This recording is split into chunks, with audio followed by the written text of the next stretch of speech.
Pressure. Can you give it? Can you take it? Can you feel it? Playoff baseball. Now, from Fenway Park in Boston, it's the Red Sox trying to stay alive in Game 3 of the American League Division Series.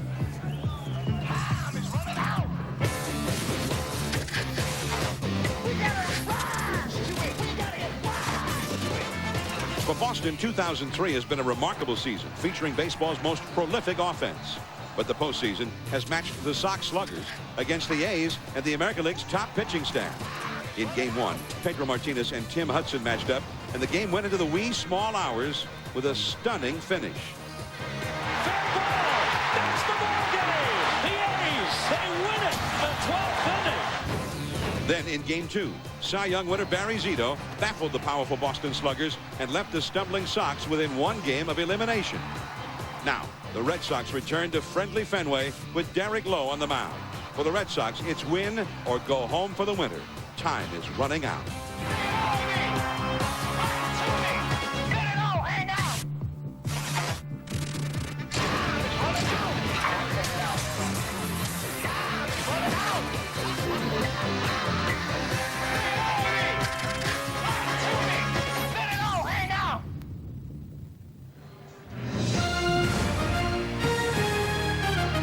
This is Fenway Park, opened in 1912, home of the Red Sox, and the Red Sox are hoping to play many more games this year here in October, but they will have to win tonight if they're to do so. Tonight, the Red Sox face elimination at home. The Oakland Athletics are trying to sweep the Sox, and the Red Sox returning home are hoping to turn this series around. They are in dire straits, however, trailing 2-0. They hand the ball to their ace right-hander, Derek Lowe, 17-7 for the year and 11-2 here at Fenway Park. Meanwhile, Oakland will go with Ted Lilly, 12-10 overall, but he won 6 in a row down the stretch, helping offset the loss of Mark Mulder.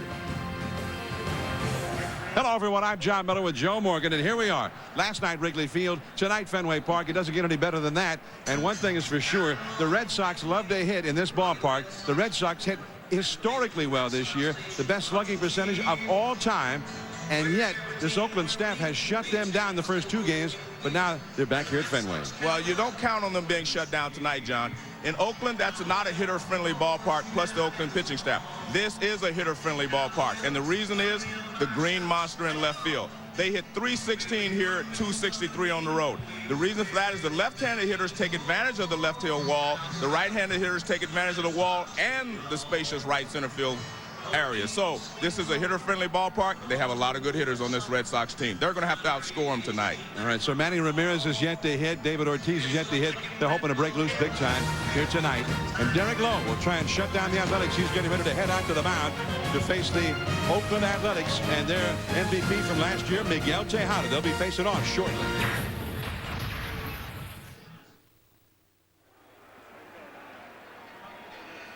Game 3 of the American League Division Series. The Athletics and the Red Sox from Fenway Park. And we are moments away from getting started. The lineups have been exchanged at home plate by the managers, Ken Maka of the Athletics, Grady Little, the Red Sox, and Manny Ramirez leads the Red Sox out onto the field. But they had rain most of the day, and the tarp was just removed from the infield maybe an hour ago. So the outfield itself is going to be rather slippery tonight, perhaps treacherous. We'll have to see how it plays. With us here tonight at Fenway Park is our colleague Gary Miller. Gary? John, when you're in the kind of situation the Red Sox are in, you got to do anything to change your luck. When Kevin Millar came to the park for the workout yesterday, Andy Abad, a late season call-up, gave him a buzz cut. The rest of the team saw his commitment. Tonight, almost everyone on the team has either shaved their head completely, in the example of Gabe Kapler, who is next to Millar there in the lineup, or cut it very short. Over 15 players in this roster have done that. Now, this is a guy who treated his bat with deer urine when he was a Marlin, so he knows something about trying to change your luck. Derek Lowe said he'll cut his hair tomorrow. The Red Sox hope there is a tomorrow. All right, well, we'll see how effective that strategy is here. It'll only help you if you can hit. Now let's take a look at the Oakland Athletics batting order turned in by manager Ken Maka, presented by Bristol Myers Squibb. Billy McMillan in left field as Jose Guillen has that hand hurting him right now a little bit more than it had been. He's out. Rubiel Durazo, the DH. Miguel Tejada at short, and he's only 1 for 10 in the series. Eric Chavez, the other big Oakland slugger, 0 for 10. Ramon Hernandez, the game 1 hero, the catcher. Scott Hatterberg, the former Red Sox, at first base. Mark Ellis at second base.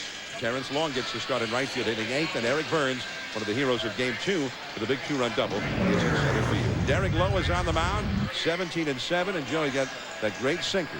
Well, he's going to have to use his sinker. He feels comfortable here in this ballpark. He keeps the ball down. He gets a lot of ground balls. He has a better ratio than anyone, almost 4-to-1 ground balls to fly balls. So, and he throws a very, very good sinker, throws a slider also. But the sinker is his main pitch. And he changes speeds on it a little bit, similar to Kevin Brown of the Los Angeles Dodgers. So the Red Sox, and one of their watchwords this year has been to cowboy up. First pitch in there for a called strike, which also comes from Kevin Millar. Even somebody here wrote a song called Cowboy Up, which they played just before the Red Sox took the field. That is a little bit low. Paul Emmel is the home plate umpire tonight. And you see the way Derek Lowe pitches. He'll throw you a medium sinker to get ahead of you, and then he throws the good sinker. That was his good sinker. 1 ball, 1 strike, and ball 2 outside. McMillan, during the year, hit .268 in 153 at-bats. He was Oakland's most often used pinch hitter. Up the first base line, that's a fair ball. And Millar takes it himself, and there is 1 away. And let's take a look at the defense behind Derek Lowe. And the big change is right there at second base. Damian Jackson's in there in place of Todd Walker, because Jackson covers a little more ground, and you're going to get a lot more ground balls off of Lowe. And other than that, it's a pretty good defense. Not a great defense. I think Manny Ramirez has really improved in left field, and you got Gabe Kapler in right field with a strong arm. Now, here is Rubiel Durazo, the former Arizona Diamondback, who has been a force so far in this series. He drove in the tying run in the 9th inning of game 1 against Alan Embry as he fouls one off his foot for strike 1. He is 3 for 8 so far and has driven in 3 runs. After him, Tejada, and then Chavez. And it's interesting because the Boston sluggers, especially Ramirez and Ortiz, have been shut down. And that's very noticeable. The Red Sox have lost the first 2 games, but Oakland's 2 big sluggers, right, Tejada and Chavez, have been shut down as well. 1 strike pitch. Fastball in there for a strike, and it's 0-2. And that's a different fastball. Anytime you see Veritek raise his glove, you're going to see the straight fastball. That was a straight fastball, and they tried to get inside on him, and they were able to do so. The only time you'll see him raise his glove is when he wants that straight fastball. Other than that, he's going to try to keep the sinker down.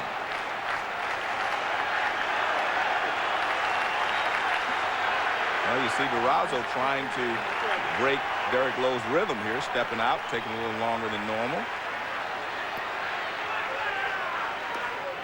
And 2 low, 1 ball, 2 strikes. In game 1, Lowe actually came in out of the bullpen in that extra inning marathon at the Oakland Coliseum and took the loss. Threw 42 pitches in that one. Backdoored him with a breaking ball and missed off the outside. 2 balls and 2 strikes. Now, both Lowe and his manager, Grady Little, insist that that actually benefited Lowe. The plan going in was for him to pitch an inning or 2 in that game. Well, the reason for that is because he hadn't pitched in a while, and if he would not have pitched there, this would be 9 days in between the last time he pitched and today. So they had a plan, and really they ended up using him in the right way. I mean, here's a guy that could have gone as long as they needed him to go in that first game in order to win it. Speaking of which, just about everybody is available out of the Boston bullpen today as Durazo strikes out chasing that sinker. Well, he laid off a couple of close pitches, but eventually you're going to chase that sinker with 2 strikes. And because it starts in the strike zone and sinks out. And this is what Derek Lowe does to you. Watch the movement on this pitch. See, it's up, up. Now look where the catcher catches it. Down and away. Now watch, it starts up, and that's why Durazo thinks it's a strike, and then it just moves off the plate.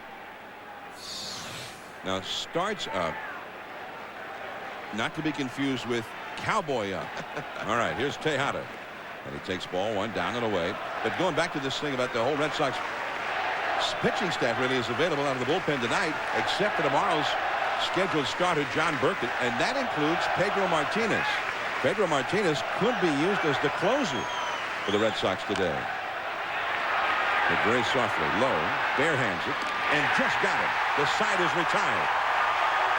Lowe retires the Athletics in short order. Nomar coming up second. The Red Sox coming to bat.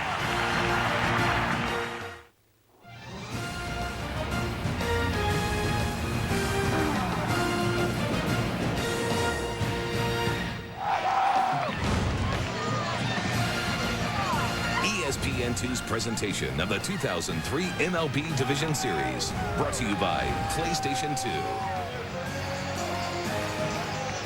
After rain through much of the day, we're starting right on time at Fenway. The Athletics have already come and gone in their first inning at bats. And now the Red Sox are coming up against Ted Lilly. And here's the Bristol-Myers Squibb Red Sox batting order. It'll be Johnny Damon in center. Nomar Garcia-Parra hitting second and short. Bill Miller, the American League batting champion, at third base. Manny Ramirez, they're hoping he'll break out tonight. He's in left. David Ortiz hitless in Oakland, the DH. Kevin Millar at first base. Jason Varitek, the catcher, hit seventh. Gabe Kapler in right field. And Damian Jackson starting in place of Todd Walker at second base because of all the ground balls that Lowe ordinarily will induce. And there is Ted Lilly, 12-10 during the regular season. And Johnny won 6 of his last 7 decisions, so he's on a roll, and he's throwing the ball very, very well. He has a fastball, curveball, slider, change, and he has a two-seam fastball. That's the sinker. The 4 seam's a rider. So he is well equipped to hold the Red Sox down, but he's going to have to stay ahead of the hitters. Johnny Damon bluffs the bunt and takes high.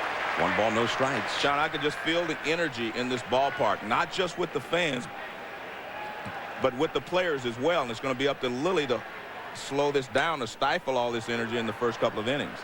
Well, there is a lot of energy there with the players. He made a beautiful pitch right there to Damon, knee high on the outside. 1 ball, 1 strike. And the slider off the outside. 2 balls and a strike.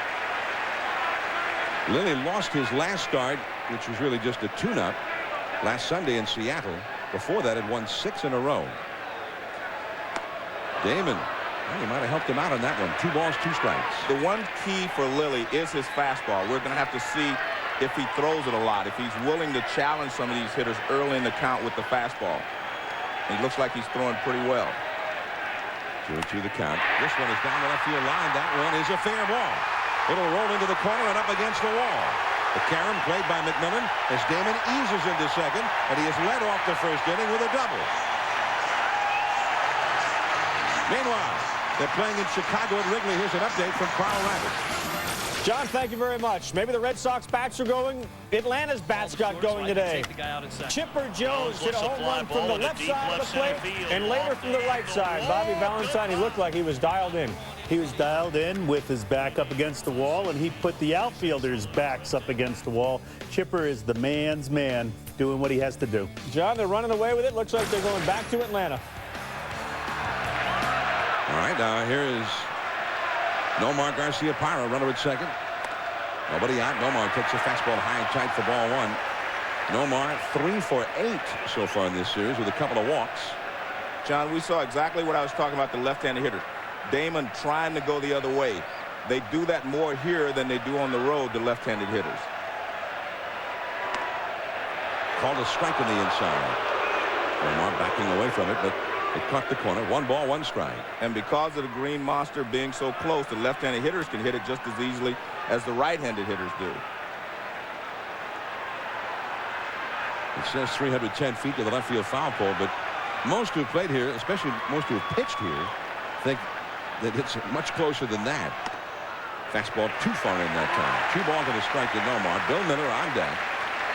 John, I remember a quote from Ted Williams. He walked it off, and it was supposed to be like 296 down the left field line, rather than the stated 310. 2-1 the count. Well, he dropped down a little bit with that one, but missed inside again. 3-1. And you see he's trying to throw a lot of breaking balls. Again, I think he has to establish his fastball. The games that I've seen him pitch well this year, he established his fastball first and then went to the off-speed pitches. 3-1 the count to Garcia-Parra. That's Damon at second. And a foul, and now it's a full count. Lilly pitched one time here this year. That was in August 20th. And it wasn't pretty. He went 3 1/3 innings and gave up 6 runs and 10 hits to the Red Sox. Although Oakland then came from behind in the late innings of that game and won. 3-2 to count. And he walks him. And that doesn't often happen. Nomar, a free swinger, but he walked, putting 2 men on with nobody out. Well, there's going to be a lot of pressure on this A's defense because I think Boston's going to put a lot of pressure on them by putting a lot of balls in play, putting a lot of people on base. Let's take a look at the defense. And there you see Ellis at second, Tejada. They are very, very capable up the middle. Burns in center. McMillan takes over in left. Long in right in place of Jermaine Dye. And Chavez, of course, a Gold Glove winner at third. Now Bill Miller, the batting champion. And it's 0-1. Miller has had great success as a left-handed hitter. He's sort of the prototype of what you're talking about here at Fenway. When he batted left-handed at Fenway this year, he hit .369. But only .275 as a right-handed hitter where he's batting here at the moment. He hit .295 right-handed overall this year. 2 men on, nobody out. No score in the game. And a pop foul by Miller off to the right. So quickly he's behind in the count now. 0-2. Manny Ramirez is on deck. Miller had just a remarkable season. He's always been a good hitter, but a guy who hit very few homers and was mostly a singles hitter. And this year, 19 homers, 45 doubles, 5 triples, and 85 runs batted in. And again, a lot of that is due to playing in this ballpark and playing with a lot of good hitters. You got Damon at second, Garcia-Parra at first. Nobody out. And really missed badly with that fastball. Well, that was supposed to be a show-me fastball. I'm just going to show it to you, and then I'll try to get you out with something else. But he wanted to make sure he didn't miss in the strike zone with it. Looked like he was trying to show it to us up here in the roof of Fenway. That was a little bit high. There's Ramirez on deck. The wind is blowing out at Fenway right now. Straight out. Not a real strong breeze at the moment. Just off the outside corner with that one. That might have been the one he's trying to throw the pitch before. Well, he definitely wanted that one on that pitch. And there you see the wind blowing out. That's the center field flag. Before the game, when it was raining, it was blowing out to left field. Right now, it's blowing mostly to straightaway center and sometimes to right field. 2-2. He struck him out. And that's what I like about Lilly when he's throwing well. He will challenge you with the fastball because he has a good one. And this fastball is running away from Miller, which is the way left-handed pitchers have success here. So that ball's running away. You see the catcher reach out and grab it because it's tailing away. And Miller pulled off a little bit. Left-handers who are successful pitching here in Fenway Park have the tail on their fastball, the one that moves away from the right-handed hitters to keep him from peppering the left field wall. You see Manny Ramirez only 1 hit and 8 at-bats. He's the RBI man. And he's been one of the best in the game, but he has not been able to deliver so far in this series. He got 2 men on, 1 man out here. And he got jabbed on that one. And the ball is back out of play. 0-1 now. Ramirez against Lilly has had 5 hits in 9 at-bats. And 2 of those hits have been home runs. So he's had great success against Lilly. Well, he tried to go in on him there. I tell you what, that pitch was fouled back by Manny. He did not miss it by much. You know, over the years, a lot of lefties pitching at Fenway have had a hard time even thinking about going inside to right-handed power hitters because that wall is so close. And Lilly, I mean, he's got to go inside with these right-handers. That's his style. Well, he's going to have to go in. He doesn't have to throw strikes in there all the time, but he's going to have to keep them honest. Damon at second, Garcia-Parra at first. 1 out. Good fastball again. Got it by him. He's throwing the ball well, and that's the key. And he's establishing his fastball the first time through the order, and then the next time you'll see him go to maybe a few more off-speed pitches. Perfect location right on the inside corner. So he's quickly ahead of Ramirez, 0-2 after Damon and Garcia Parra got on base. Lilly jumped ahead of Miller, finally struck him out. Now he's 0-2 with Ramirez. Wants it up. And he struck him out on 3 pitches. High fastball. I mean, he's throwing the ball well. And that will stifle all that energy I talked about, not only from the fans, but with the Red Sox players as well. See, when the catcher stands up here, that tells you I want the fastball up here. And he gets Manny to go up and out of the strike zone. I mean, that's good pitching there by Lilly. Get ahead in the count, get him to help you out. Now, another one of the Red Sox sluggers. He was so strong during the year that David Ortiz had people talking about MVP. At the end of the year, 31 homers, 101 RBIs, 325 batting average. He was a great 288 batting average, I beg your pardon. A great presence in the clubhouse as well. And the breaking ball, strike 1. Wow, Lilly got in trouble, and he's been a strike throwing machine ever since. Well, Barry Zito kept Ortiz off balance with the curveball, threw him a lot of curveballs, and then he buzzed him with the fastball in and away. So he used the breaking ball to set up his fastball, that is Zito, and we'll see if Lilly pitches him the same way. Since Zito had success doing it, you might think that Lilly would try the same thing. Ortiz did hit a couple of balls in Oakland to left field that were routine outs there that many felt would have caused some trouble with the big wall in left field here. And he has learned to love the wall, as have many left-handed power hitters over the decades. Another slider, and that misses. 1 ball, 1 strike. The first 3 hitters for the Red Sox in this series, well, they've done well. They've done their jobs. They've been getting on base anyway. But then the middle 3 hitters, Ramirez, Ortiz, Millar, they've been shut down, especially Ramirez and Ortiz. 1-1 to David Ortiz. And a fastball. The first fastball of the sequence, fouled back and out of play. 1 ball, 2 strikes. And he was very late on that. He actually tried to catch up with his hands because his body was slow reacting to it, but he just tried to flip it to left field with his hands. Historically, Fenway's been tough on left-handed pitchers, and only 4 left-handed starters in postseason play have ever beaten the Red Sox at Fenway Park. Those are the odds that Lilly's facing. Well, they tried to get Ortiz to chase that high one, but Ortiz laid off. He was watching what they did to Manny Ramirez. 2-2. Bobby Ojeda beat them in their 1986 World Series here. The Mets left-handed. Andy Pettit beat them here in the postseason in '99. But only 4 left-handed starters have ever beaten the Red Sox in a postseason game at Fenway. Lilly trying to be the 5th. 2-2. And this time he chased it. Strike 3.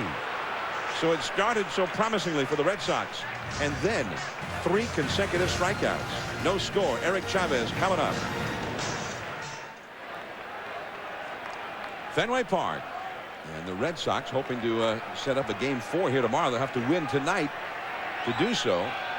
And they had a great opportunity to jump ahead in this ball game. Get past them. Had 2 men on, nobody out. And their big hitters up. But Ted Lilly then struck out the side. Very impressive as Eric Chavez, Oakland's cleanup hitter, takes a strike from Derek Lowe. Now the ground ball, the Lowe specialty. And Millar too low for the putout. 1 away. Meanwhile, let's get an update from Wrigley Field. Here is Carl Rackett. All right, John, thank you. 8th inning, Cubs down 6-2. Eric Karros at the plate. Not anymore. 6-3 after this home run leaves. Karros 6 for 12 in the series. And the Cubs are going to come up in the bottom of the 9th to face Smoltz. All right, and they're hoping to get that one back to Turner Field, Atlanta, for Kerry Wood up against the Atlanta Braves. Here is Ramon Hernandez, and he takes a strike on the outside.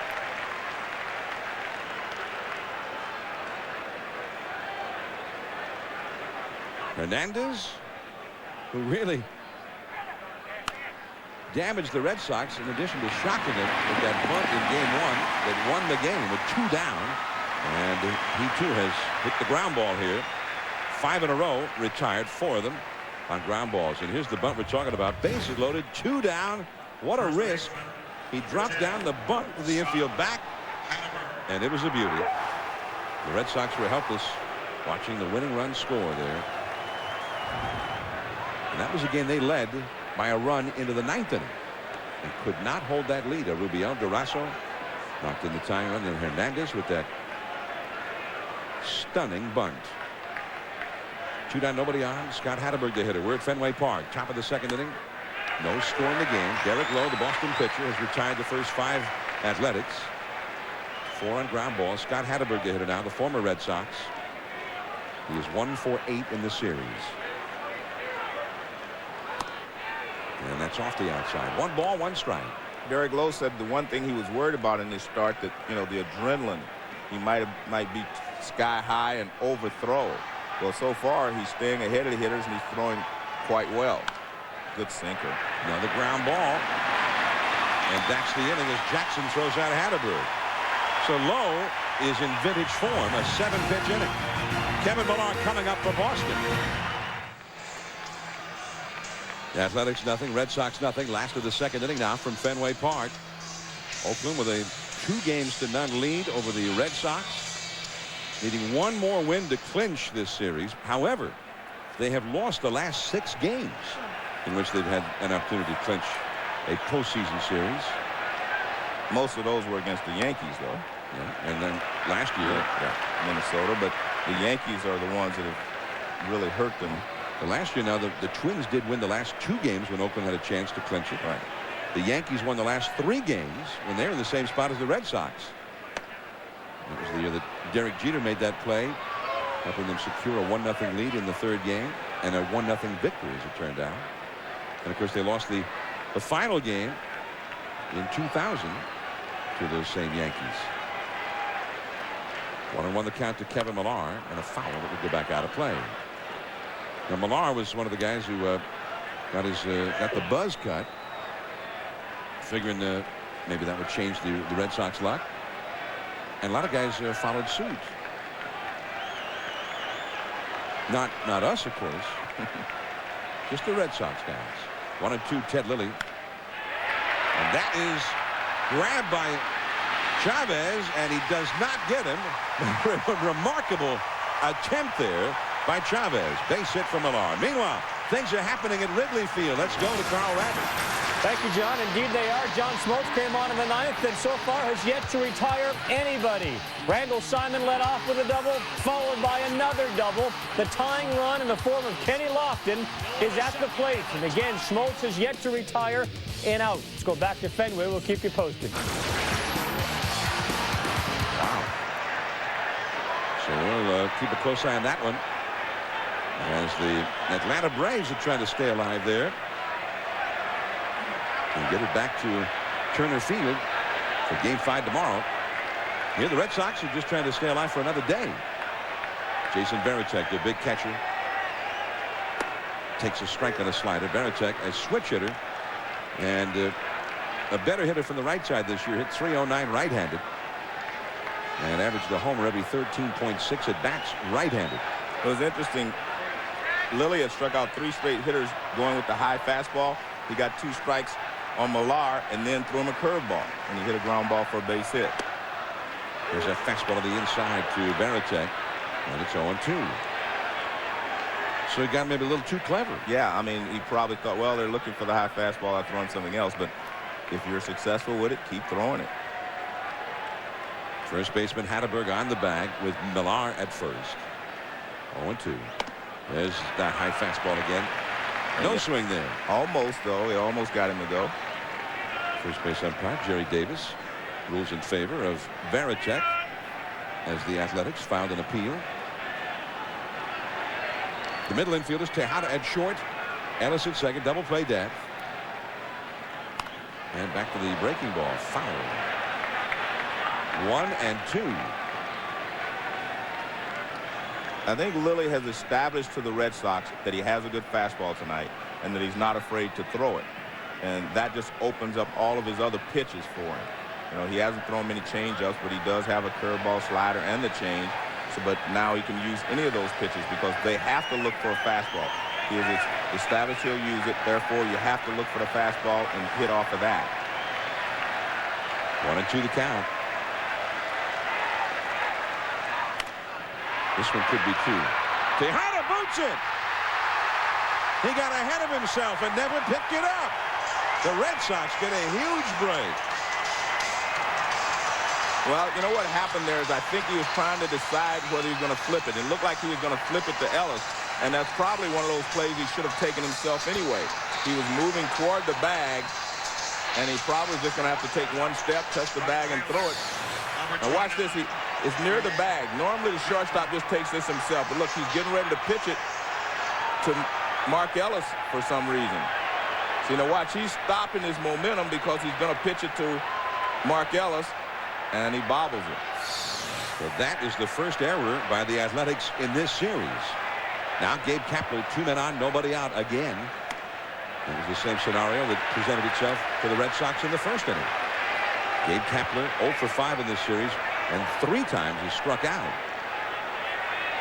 Kapler hit .291 during the season. Trot Nixon still has that calf problem. If a right-hander had been pitching, though, he likely would have been in there. Curveball to third. This could be 2. There's 1. Chavez the first. Now low throw, and that it is knocked away. Heading for third base is Varitek. He'll make it there. So the Athletics, after 2 sensational games defensively, are looking real ragged here. They booted 2 consecutive double play balls. Actually, I thought Chavez had a chance to go tag the bag and maybe retire Varitek at second base. Now watch, the ball's hitting near the bag. If he takes third and just throw to second, but he decides he wants to go the long way, and he throws it in the dirt. Scott Hatteberg does a good job of just blocking it to keep it in front of him. Now watch, this takes him right to the bag. He takes his time, and he just doesn't get enough on the throw. Looked like it hit the hip of the onrushing Kapler to bounce away into foul ground, enabling Varitek to move over to third base. So 2 errors by the Athletics here in the second inning. The Red Sox have runners at first and third. Now the 9th place hitter, Damian Jackson, who's getting the start, rather than Todd Walker. And you mentioned in our telecast Thursday from Oakland, Joe, that Grady Little had said he'd already decided before game 2 that Jackson was going to play tonight rather than Walker. That's in there for a called strike. Yeah, it had nothing to do with the fact that Walker, had a couple of defensive lapses, in the second game. He had already made up his mind. Now Jackson is not your prototypical Red Sox hitter, right? He's not a guy who's a threat to the wall or a threat to hit a long ball here. He's more of a little ball guy. Well, there's another opportunity here. And we went for the lead runner instead. Varitek, and Varitek is back. He was interfered with. He's going to be allowed to score. Interference on the base pass, obstruction, and Varitek comes in to score. Another Oakland defensive mistake. Well, what happened there is they let him get too close to the bag. Hernandez ran him back too far. The key is you always want to run him back towards the bag that he came from, but he lets him get too close before he throws the ball to Chavez. And Chavez fakes him. Now he gives it up, but now he's not sure if someone's going to be there. So, see right there, throw the ball. That's the problem. You can't run and fake the throws. And they're calling the interference, of course, on Chavez because he couldn't get out of the way. He makes the play. Now watch. He's not sure somebody's there. He's telling him, give it to me, give it to me. And he doesn't. And a good job there by Varitek to run into Chavez. He did that intentionally as well. It was a good play by Varitek. But Hernandez held the ball too long. And that's why Chavez had to stay there. He wasn't sure somebody was going to be at third base.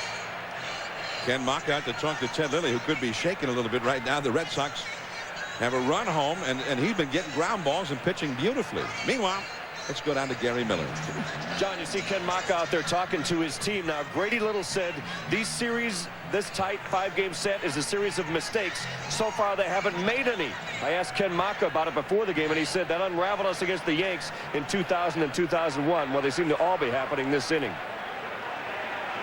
So 3 errors in the inning. That is an error charged to Chavez, who was guilty of the obstruction, But it really wasn't his fault. and now the batter is Damon. And he changed up on him. It's 0-1. Chavez was calling for the ball, and Hernandez didn't give it to him soon enough. The Red Sox, who usually play some wall ball here, have hit 4 ground balls in the infield, 1 for an infield hit, and then 3 errors. Top fly to left. There is McMillan. And the Oakland outfielder has a better success ratio now than any of the infielders who've handled the ball in this inning. In games 1 and 2 in Oakland, the Red Sox committed 3 errors and could have been charged with more. And then tonight, Oakland with 3 errors in this inning. But the Red Sox, despite all of that, generosity by Oakland with only 1 run home. And here's Nomar. Garcia-Parra walked his first time. It started when Tejada booted the double play ball hit by Varitek. And then the wild throw and what should have been a double play made by Chavez. He got 1 man out in that play. And then the obstruction play. So here's Garcia-Parra.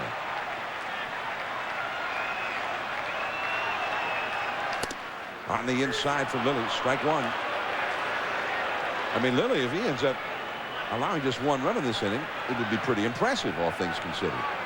Well, one thing, John, all the errors are on the infield. They've kept the ball on the infield. Like the throw by Chavez, Hatteberg kept it from going down the right field line. So that's why they've only been able to score 1 run. Everything has happened right here on the infield. And the hard slider. Quickly, 0-2 to Garcia-Parra. Red Sox have a run home, but they have had 6 batters come to the plate with runners in scoring position, and they are 0 for 6 in those at bats so far tonight. They let a lot of great opportunities go by. And he jammed him with that breaking ball and a pop-up. Ellis, and the wind almost carried it away from him, but he held it. Only the 1 run despite 3 Oakland errors. 1-0 Boston. Bottom of the 9th at Wrigley, wouldn't you know it? Sammy Sosa, John Smoltz tying run at the plate. 2 strikes on him, and he thought that he hit a home run. And so did all the folks at Wrigley. Didn't happen. Smoltz is hurting. He wouldn't shake anybody's hand with his right hand. He went high fives with his left. Yankees and Twins now will be seen Sunday at 4 Eastern on ESPN. John? All right, and there's ball 1 inside to Mark Ellis from Derek Lowe. I'm John Miller with Joe Morgan. We're here at Fenway Park. Game 3 of the Red Sox and the Athletics. 1-0. Boston has gone ahead now.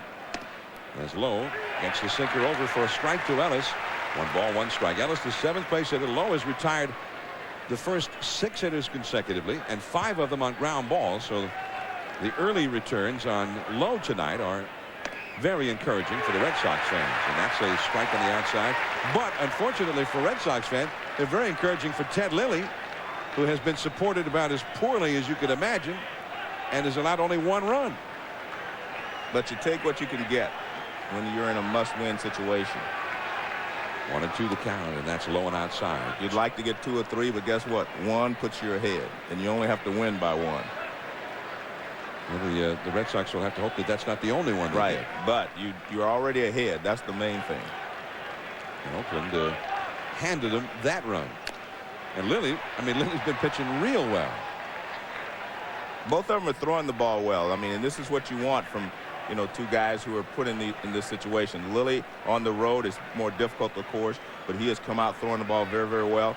Lowe, he needs to establish that, he's going to hold him for his teammates, and he's done that so far. He's throwing the ball very well. Top of the 3rd at Fenway. 1-0 Boston. Garcia-Parra and the high hop right there. And that is the 7th in a row. One thing to remember when you're in a rundown and you have the ball, the guy that you're going to throw to, when he calls for it, that's when you give it to him. For instance, here, watch. Now, he's telling, give it to me. Give it to me. He's telling you right here, throw me the ball. He wants you to throw it because he's got the guy right where he wants him, but you don't throw it. You don't throw it. Now you're running back into the guy. I mean, that's too late. And Chavez gets charged with the error, but it wasn't his mistake.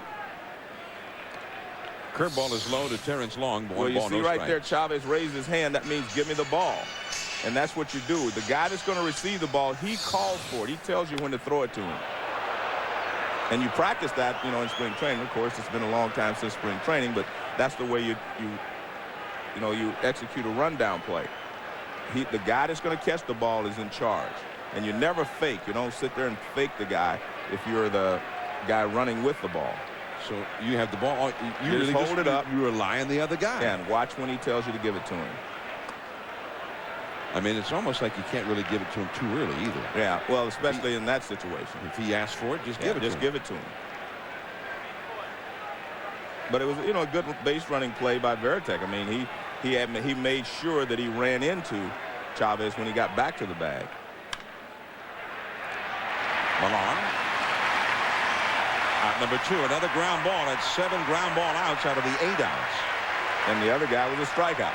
So he is doing exactly what he set out to do. We talked about before the game that he has a 4-to-1 ground ball to fly ball ratio. And so far he's ahead of that, of course. 7 ground outs. So 2 down, nobody on. Here is Eric Burns. 1-0, Boston ahead.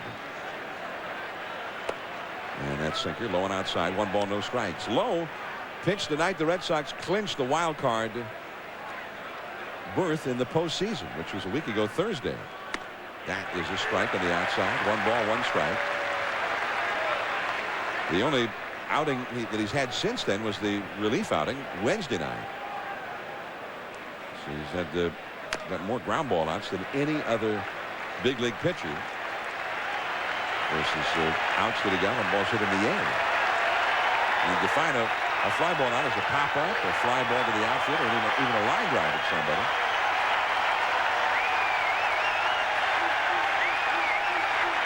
The Fenway faithful going to come to the aid of Derek Lowe. 2 down, nobody on. 1-2. And grounded foul. Burns hanging in there. Burns 2 hits and 5 at bats in this series, including a big double that helped the Athletics open up an early advantage in the 2nd inning in Game 2 on Thursday. Might have been the biggest hit of that inning. That one hit very slowly. Miller races in. Twins! And it's an infield hit for Burns, who runs well. And the speed of Burns, of course, coupled with a chopper, he's able to beat it out.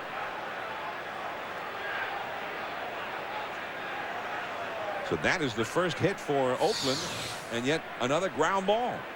Well, it's a difficult play. Bill Miller makes it like a second baseman, gets rid of it quickly, but Burns beats it out at first base. With 2 strikes, you see he's back deep, and that's why he couldn't get there any quicker. McMillan. If it would have been 1 strike or no strikes, he probably would have been a little closer, guarding against the bunt, and he might have had a better chance. You see there, great call by first base umpire Jerry Davis. Very close play, and he had it right. Back to the bag is Burns. Now this seems like a base stealing spot. I mean, Burns had 10 steals.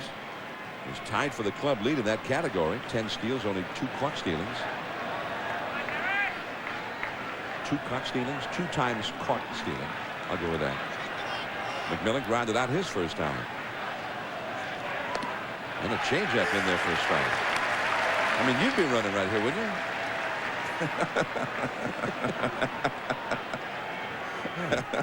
Although, I mean, you haven't played for many, many years, but I mean, you would have been running.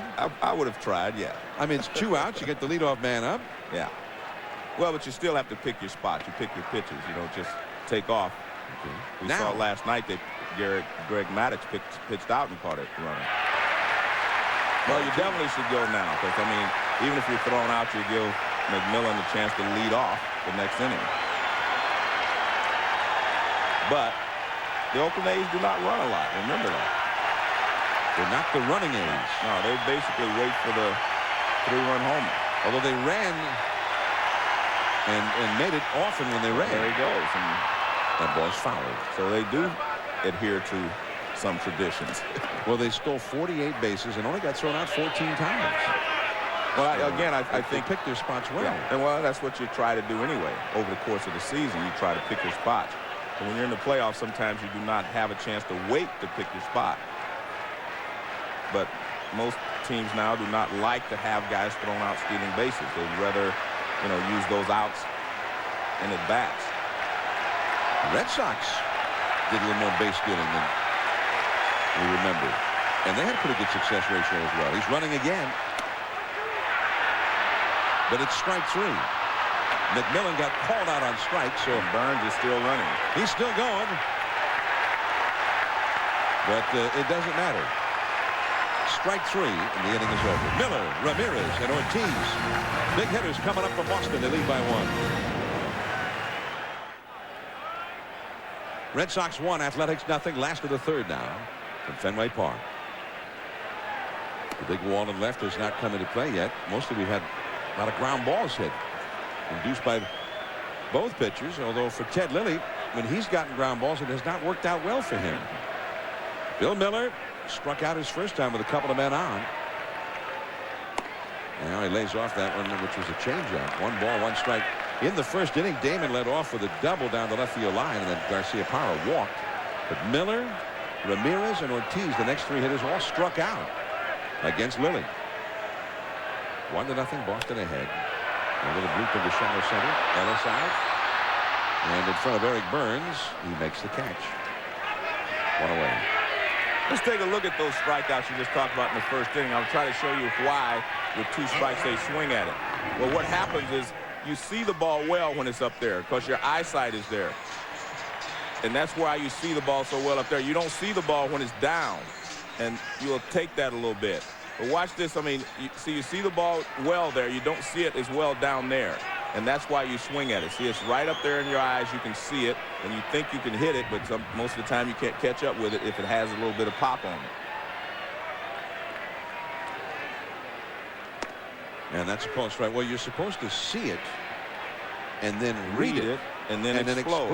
Yeah, well, they exploded, but they didn't read it well. That was our friend Mike Easler. Yeah, but that's why sinker ball pitchers are so effective, because your eyesight, you're looking at the top of the ball rather than the middle of the ball. Ramirez, Lilly, and he just got it. Out number 2. So Manny continues to struggle. He has a strikeout now. A ground ball handled by the pitcher, and he is 1 for 10 in this series. There's 1 for 20 between the 2 of them, Ramirez and Ortiz. And most of those men were left on base by Ramirez, though. Because I think Ortiz led off like 7 times. Ramirez made the final out of the inning 7 times during that stretch. So he couldn't have left a lot of them. Manny came to the plate 9 times in Oakland. Made the final out of an inning 7 times. And then Ortiz led off 7 innings and went 0 for 7. With 4 strikeouts. He struck out as he made the final out of the first inning in this ball game. 2 down, nobody on. David Ortiz, the former Minnesota Twin. And that's very high for a ball. 1 ball and 1 strikes. John, I want to finish what this thought I was making, the point I was making. When you throw a sinker ball that low throws, and he keeps it down, you only see the top of the ball, and that's what you're hitting at. When you get a fastball up, you see the middle of the ball, and it allows you a lot more margin for error there. You can really gauge it better. A pop-up, Miguel Tejada. And that is the inning. So Lilly has his first 1, 2, 3 inning. 8 pitches. Durazo, Tejada, Chavez, the Oakland Power coming to the plate. Red Sox 1, Oakland nothing. We start the 4th inning now. From Fenway Park, there's a view from back under the overhang on the left field line. Fenway still has those supporting poles. You can do one of those. He sits behind an obstructed view, which they don't have in the new ballparks. Yeah, you can lean. You'll be able to see. I remember sitting in obstructed view seats before. Here's the pitch now to Rubiel Durazo after taking a strike. Now he takes a ball from Derek Lowe. 1 ball, 1 strike. Durazo struck out his first time.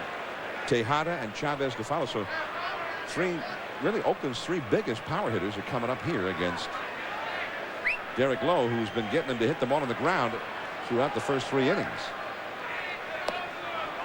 And the count now 2-1. I mean, when you're facing a guy like Lowe, who's throwing that kind of a sinker, he's got a good one. I mean, is there a way to adjust to him? Well, I've always felt that you move closer to him in the batter's box. You move closer to the pitcher. That'll take some of the sink out. It won't get down around your knees as much. Well, there's another ground ball.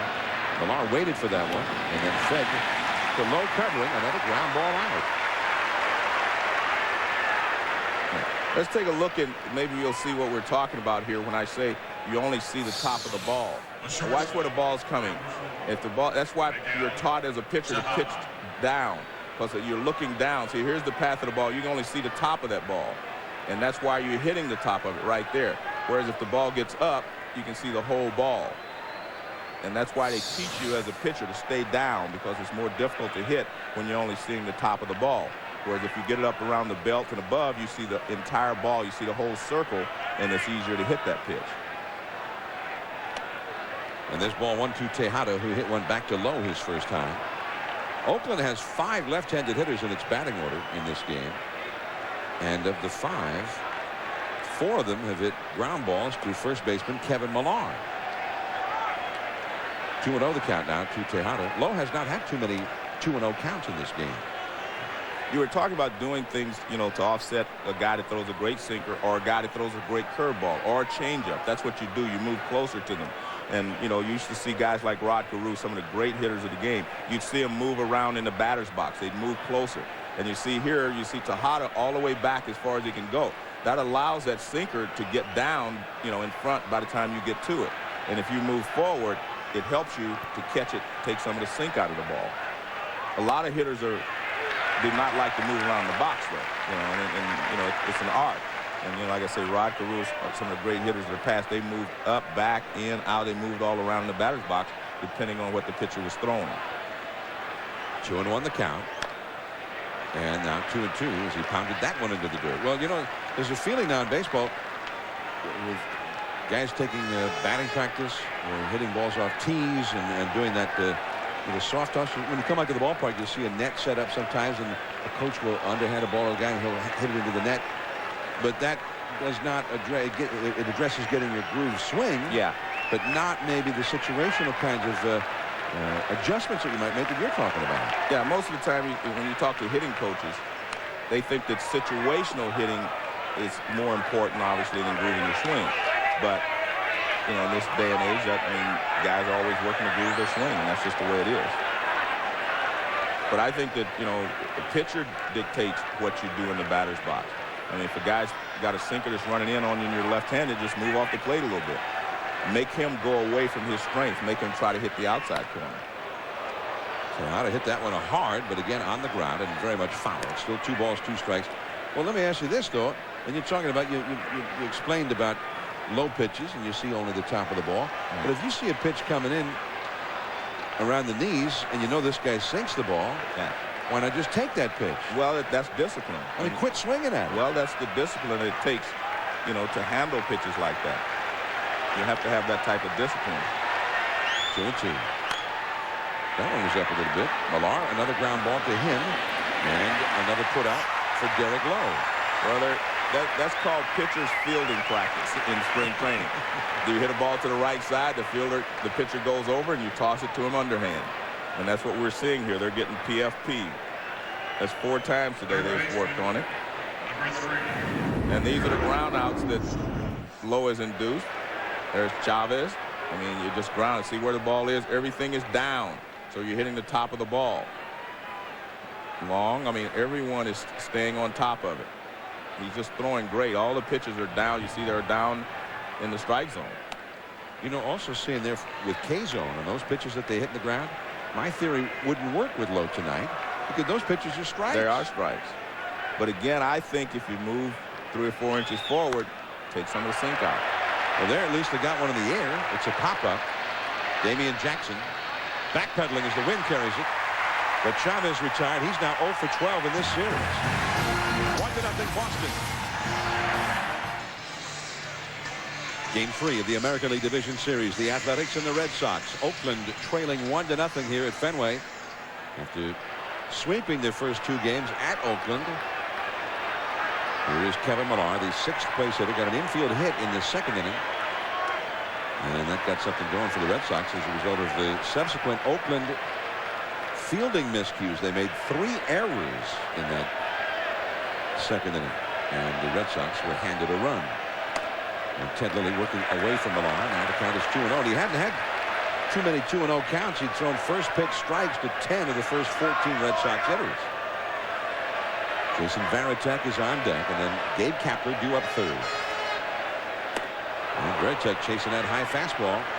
2-1. So far, Lilly, every time he's wanted to or needed to throw the fastball, he's thrown it up. And you can see this, of course, is out of the strike zone. And this is Millar still. Varitek's on deck. And now it is 3-1. Millar, the former Florida Marlin, had 25 homers, 96 RBIs in his first year with the Red Sox. 3-1 the count. Varitek on deck. And a pop-up. Ramon Hernandez. And he's going to handle it, and he doesn't.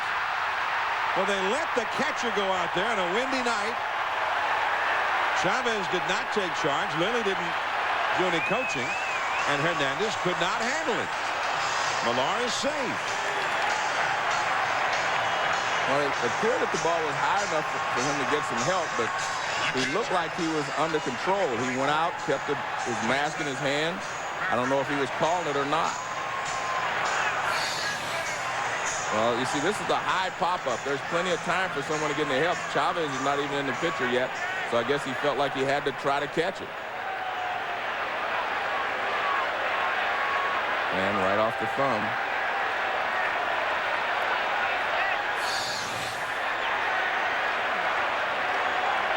Another error. That's the 4th error for Oakland. Here's Varitek. Very high. A lot of times when the ball goes up like that, the catcher says, help. I mean, he will scream, help, you know, and somebody needs to come help him. But he may have felt like he was going to be able to make the play. Well, even Ted Lilly, why not have Ted Lilly call him off and make the catch? And that's just off the outside. Now it's 2-0 again.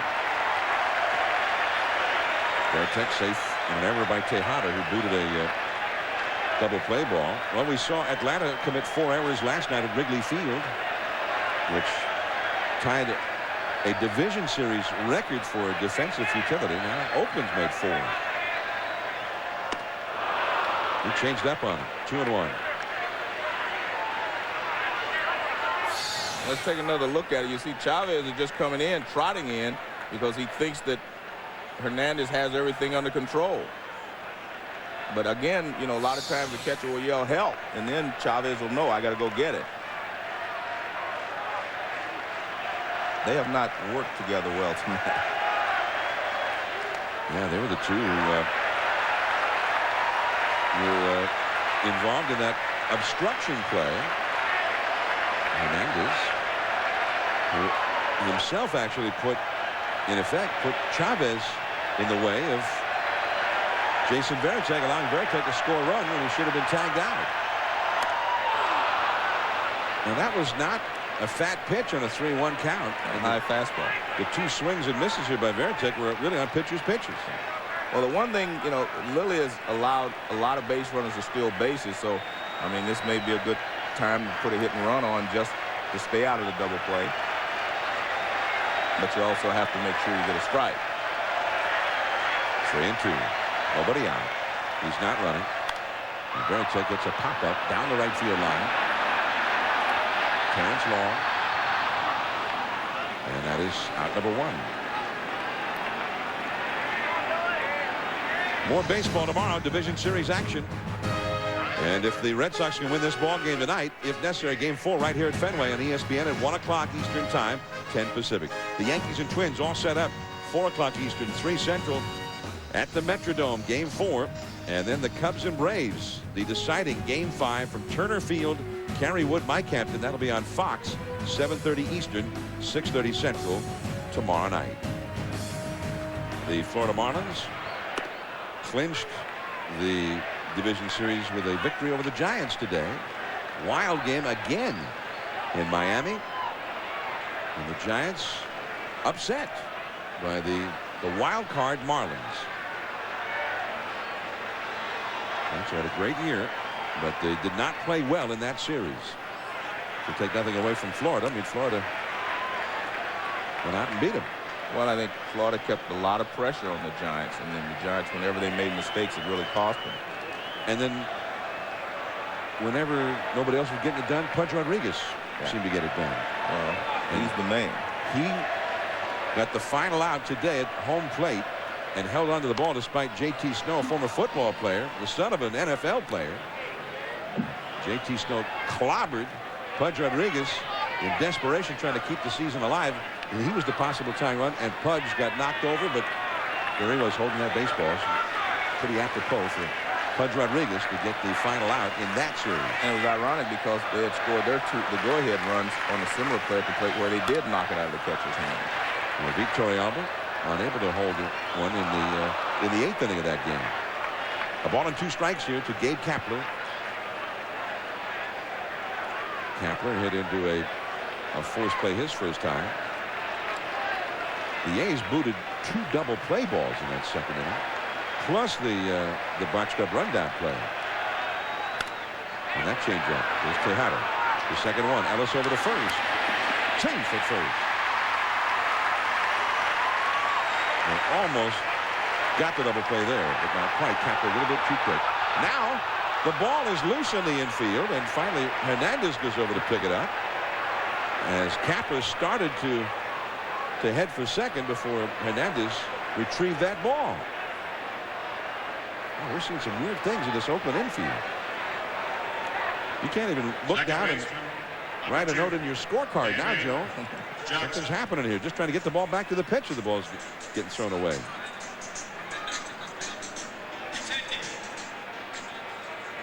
Tejada and Ellis have become a very good DP combination over the course of the season.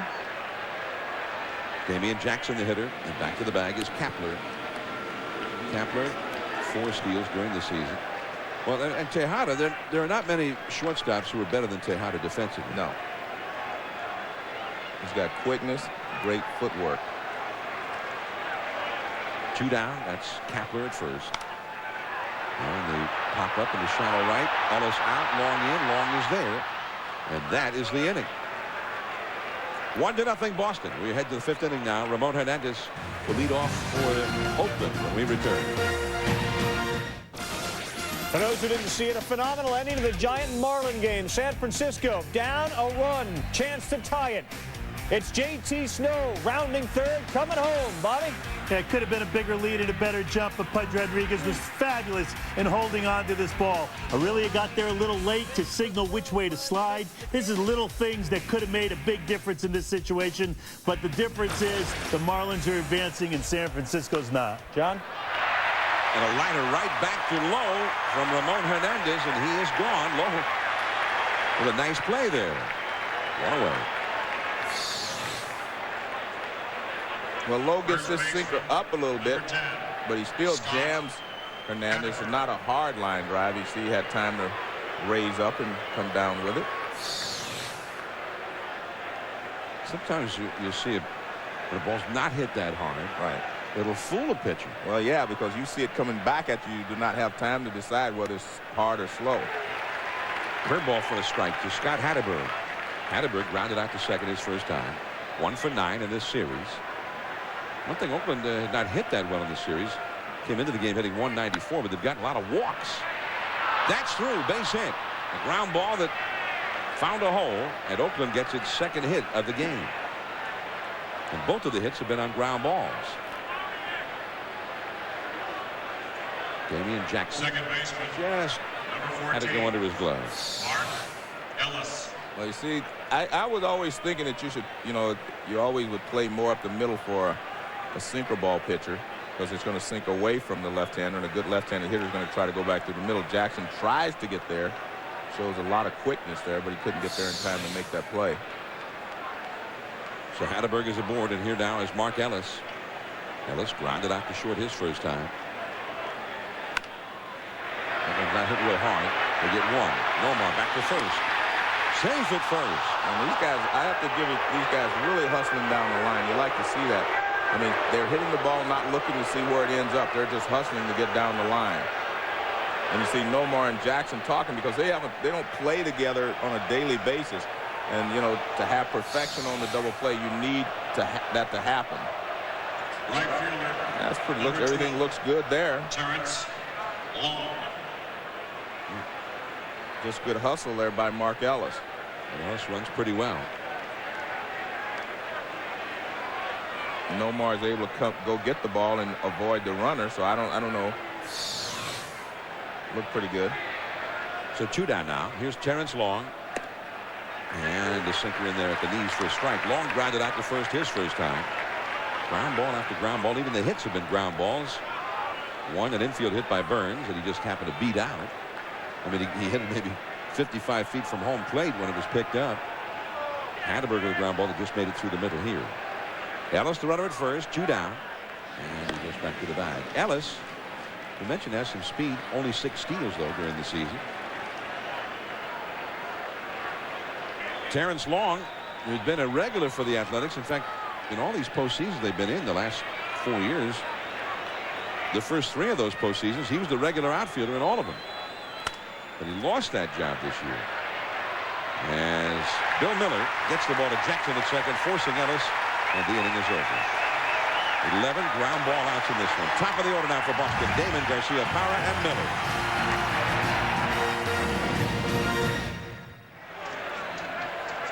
The heat is on for the Red Sox on a cool New England night. The Red Sox have to win or the season is over. Meanwhile, some of the guys from the dugout trying to get the fans to continue that sarcastic Lily cheer. See, I can do it. They got me into it. See, you're not down 2-0 though. Lou Merlone, Adrian Brown, Andy Abad, Doug Mirabelli. And that hits Johnny Damon, who showed bunt there. And Ken Maka is saying, hey, he bunted at it. But third base umpire Bill Welke ruled no, he did not bunt it that way. So Maka came storming out of the dugout. Lilly talking to Paul Hamill, the plate umpire, about it. I think Lilly's saying something different. I think Lilly's saying when he squared around the bunt, he moved into the strike zone. That's what Lilly was questioning. Maka, I think, is questioning whether he bunted at it or not. Now watch, his body will come this way. See that? Now look where his foot is. His foot is actually out of the batter's box, and I think that's what Lilly was talking about. Now watch it. See, that's out of the batter's box with his left foot. See, the batter's box, there's a line in here, and if you cross it, it's not drawn in, but there's a 6-inch line on the inside part of the plate. Nomar pops it up foul and back out of play. And if you step across that line, you're deemed to be out of the batter's box. See, there's a line here, 6-inch on both sides. They just do not draw it, but that's the way the batter's box is supposed to look, see? And if you step across there, in that, you're deemed to be out of the batter's box. And I think that's what Lilly was arguing about. Well, I mean, his foot was definitely on home plate. Yeah, so that means he was out of the batter's box. That's what Lilly was arguing about. But very rarely are you ever going to get that call.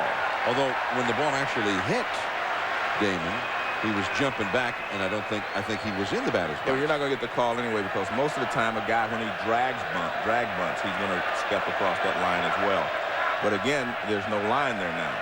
I mean, there's supposed to be a line there. They erase it once the game starts, but there is a 6-inch line there. I mean, figuratively. Yeah, well, there is. I mean, the rules say, the rules say that it's a 6-inch line there. I remember a couple of years ago, Carl Everett had arguments with the umpire because he was too close to the plate, and they drew a 6-inch line there and told him he couldn't step over it, and he stepped over it. Don't step over that line. Yeah. Nomar pops it up. That's foul. Not much room in foul ground at Fenway Park, and that one drops safely in amongst the spectators. I think Hatterberg would have had plenty of room to go catch that one at the Oakland Coliseum. 1-2. This is Fenway Park, the venerable home of the Red Sox. I'm John Miller with Joe Morgan. Gary Miller also here with us tonight. The Athletics have committed 4 errors, and they gave away a run to the Red Sox in the 2nd inning. And they made 3 of those errors. Ted Lilly pitching beautifully, and they are, after being prompted by those Red Sox players in the dugout, those fun-loving Sox in the dugout, doing that Lilly chant.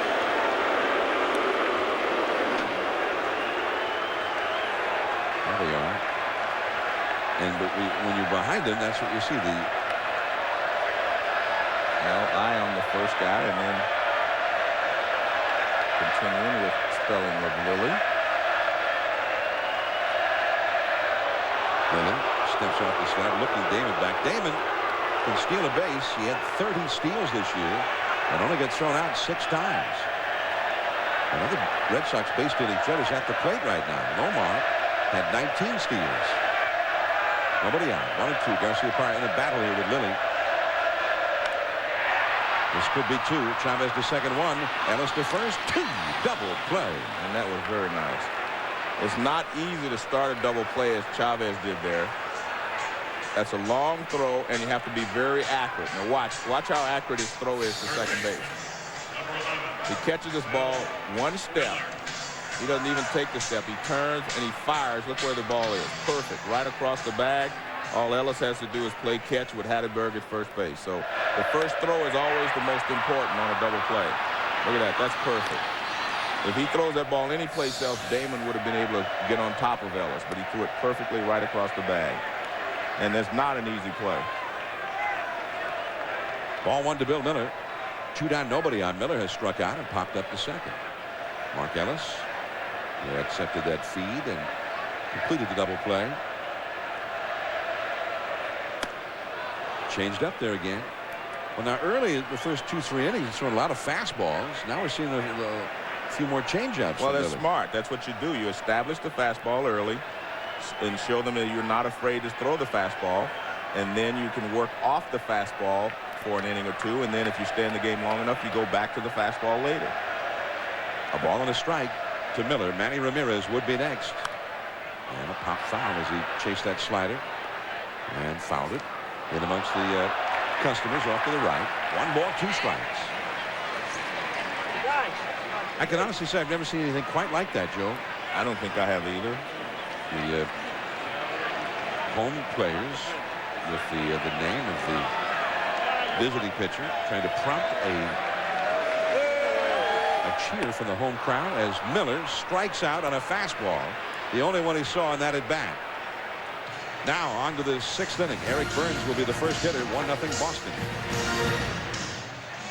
Between innings, Pedro Martinez came up out of the Boston dugout and headed out to the bullpen, serenaded by a big ovation from the fans in the bleachers. Pedro has decided to cowboy up. He went into Grady Little's office before the game. Grady said, "How you doing?" And Pedro said, "I feel so great. I could start tonight and the Monday game." And of course Grady said, "Well, thanks very much, but respectfully declined the offer for Pedro to start tonight." But he did say, remember, he threw 130 pitches in game 1 on Wednesday. Pedro, Grady Little did say, he says, you know, if the Red Sox have a 1 or 2 run lead going to the 9th inning, don't be surprised if you see number 45 come in through the bullpen game. So Pedro could be the closer if they can maintain this lead into the 9th inning. Eric Burns the hitter against Derek Lowe. The count now 1 ball, 1 strike. Burns got the first Oakland hit, an infield hit in the 3rd. Well, remember, I mean, the score is 1-0, but it's not, that's not a safe lead. That is foul. Although Derek Lowe is throwing very well, keeping the ball down, doing what he does best. And remember, this Oakland offense is not one of the best in the league. Well, Oakland won the first 2 games and they hit only 194. They hit only 254 all through the year. But they also had the best pitching in the league. And I mean, I don't mean all their guys were better than any other team's guys, but they had the best pitching record. in the league. And they have not done anything to hurt that tonight. Ted Lilly's pitched great. 2-2 the count to Eric Burns. Lowe has not gone to a 3-ball count in this game. That ball is past Garcia-Parra into left center. And with the big turn, it Burns, but Damon hurries the ball back in and holds Burns to a single. And that is the first time in the game that Oakland has gotten a leadoff man on base. And that's the first time they've hit a ball real hard. That was a line drive. And we'll watch the pitch. He's been getting the ball down. That one's not bad. It's just Burns puts a good swing on it. Hits it too hard for Garcia-Parra to make up the ground. Good job by Damon to throw to second base. I mean, to hold him to a single. Billy McMillan will bunt on occasion, although we know the Oakland A's do not use the sacrifice bunt that often. This could be a hit and run combination too. But Burns does have a lot of speed. He's back to the bag. Well, they threw to first base more to find out what Billy McMillan was doing than anything else. You do that a lot, and if you make a move, if the guy's going to bunt, he will normally show you something at the plate, like a square around or start to square around. There goes Burns. And he has it stolen. Well, the new look A's. Well, they've been playing little ball, right? I mean, the game one, they won on a bunt. That was more Hernandez than the system in the first game. But I think we'll find out here. We'll see if they were going to bunt him to third base. Pretty good jump by Burns. Not a good pitch to throw on. The ball's low and away. And by the time Veritek comes up and throws, he threw a strike, but you can see the jump by Burns was too much to overcome. McMillan is not bunting. Off the outside. 2-0. One of the things to remember, you know, if you're the A's, I mean, if you do bunt him over the third, because Derek Lowe throws so many ground balls, it's not a cinch you can get him in. So you want to go ahead and take all your shots right here to drive him in. The A's only had 22 sacrifice bunts all year. And 9 of those were by Mark Ellis. He had almost half of them all by himself. Just to give you an idea, Oakland's opposition had 55 sacrifice bunts. Oh, man. Changed up there on that one. 2-1 the count. The ball wasn't there anymore when McMillan swung at it. 2 balls and a strike. Derek Lowe, he's given up only 3 hits. Pitched a beauty, hasn't walked anybody. But he has only a 1-run lead. Burns is the first Oakland runner to get to second base. And McMillan moves him up. Pulling the ball to the right side. Burns goes over to third on the ground out. As Jackson throws out McMillan. And a good job by McMillan. I mean, instead of just giving the out away, you took a shot at driving him in. And you have to know your players. You know who can get the job done. You know which left-handed hitters can pull the ball, or right-handed hitters who can shoot it the other way. Well, now here we are at Fenway Park, and we're watching Oakland play some situational baseball here, some little ball. And now the Red Sox at Fenway are bringing the infield in. Well, you have to play it all the way in my opinion, or play back. That halfway stuff doesn't work well when you have some speed at third base like Eric Burns. Now, those guys can't be too happy about having to play this close with this big guy at the plate. Well, normally you would say that, but with Derek Lowe, if he keeps the ball down, you know, you figure he's going to chop it. He's not going to hit a real hard ground ball at anyone. And that's what he'll be trying to do. That one just missed on the inside. Durazo has struck out and grounded out to the first baseman. There is the possible tying run. Eric Burns now at third base. He led off with a single, stole second, and was moved to third on the infield out by McMillan.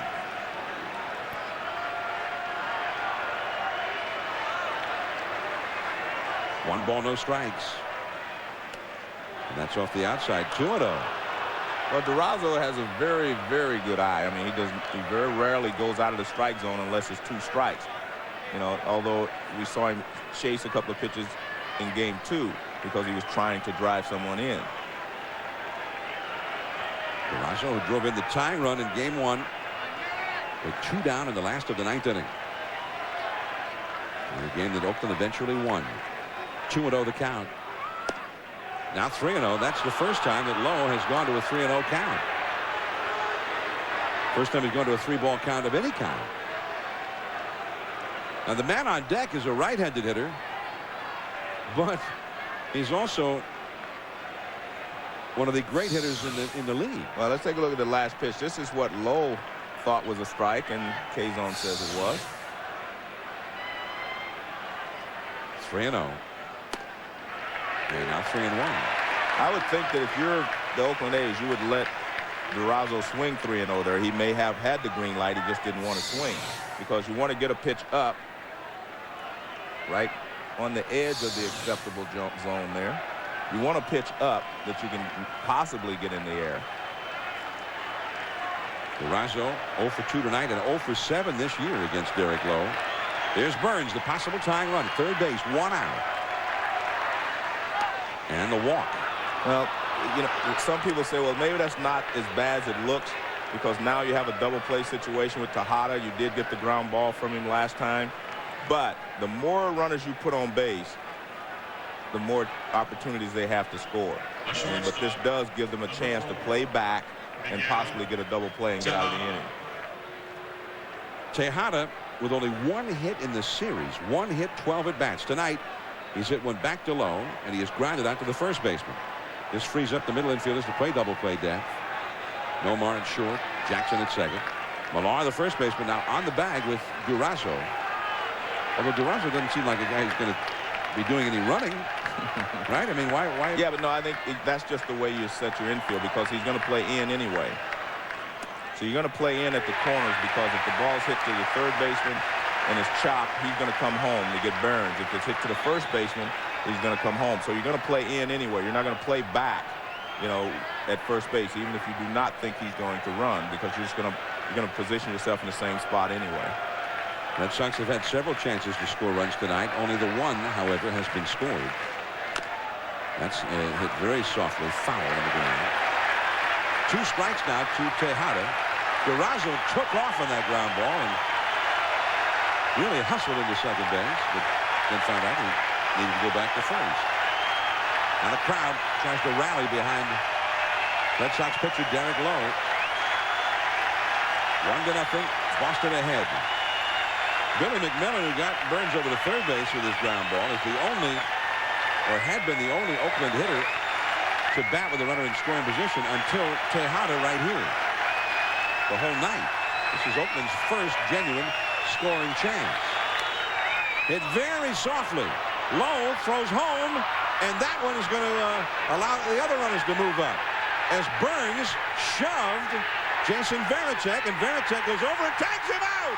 Burns never tagged the plate. Varitek chased that ball down after Burns shoved him and then ran back after him. Burns was limping after the collision at the plate, and he was tagged out. He does not score. Amazing. The other runners move up to third and to second. Great heads-up baseball there by Varitek. Well, what surprises me is that he had plenty of time to touch the plate. I mean, even if he was rolling in the ground, he could have rolled back and touched the plate if he didn't touch it. I was watching the throw from Derek Lowe, an ill-advised throw, I might add. Now watch this. This is a base hit. I mean, it's a swinging bunt. Now Varitek's right out in front. He blocks him off. And he does. He blocks him off. Now he goes and gets the ball. Now Burns pushes him. But smart play by Varitek as he goes over and tags him. And a great call by the home plate umpire, because he kept his eyes on the plate. Now watch here. He does not get to the plate. Great block there. And then he jams his ankle into the ground, and I'm sure the pain kept him from thinking properly here. I mean, just a great block there. And you can block the plate if you're reaching for the ball. There comes the ball. And Varitek knows that he didn't touch it. And Burns is upset because he blocked him off, and he pushes him. I'm not sure that that's not interference anyway. I mean, it should have been called out just for that. I mean, you can't just push the guy who's going after the ball. I mean, he pushed him, which if they called interference, the ball becomes dead, and those runners could have been made to go back. Although there's no argument about it from the Red Sox. I think they're just happy that he didn't score. happy and perhaps even stunned as if a miracle has just happened. I don't know how they scored it, but I scored that a base hit and an error on the pitcher. I don't know how they scored that. I think they're having a committee meeting about it. So they walked Chavez intentionally. I mean, that like a gift from heaven for the Red Sox. And let's face it, I mean, it looked like Burns had scored. A wild throw. The runners had advanced. Looked like everything was going to crumble down around the Red Sox.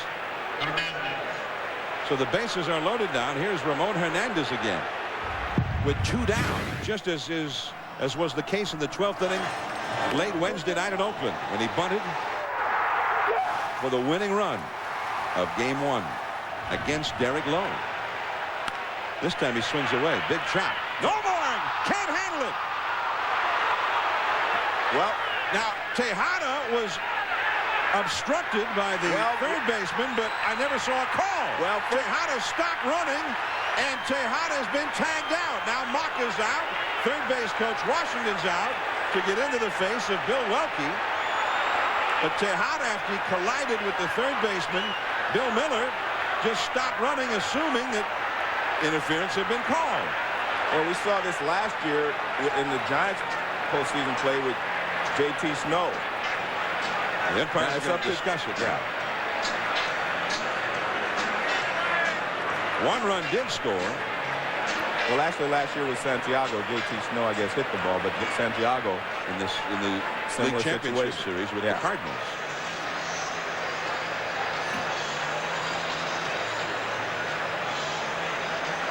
Well, this is interesting.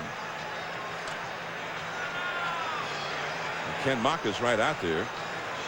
All of the A's believe firmly that Tejada was obstructed from heading home. But then Tejada, I think Tejada might have made a mistake just stopping, assuming that it was called. Well, one thing that they've got to discuss here. There was a chopper to the shortstop. The third baseman was going over to take in case there was a throw at third base. He is allowed to go to the bag in case there's a play to be made there. But it's up to them to decide whether he stayed there too long and obstructed the runner. You see the ball that was chopped in the hole, and you could see that Garcia-Parra might have had a play at third base. Well, I know in that play last year you're talking about with Benito Santiago, you see the play at third there. See, he's going there to make a play because he thought that if Garcia-Parra makes the play, he might come to third base on that ground ball. And that's what they have to determine.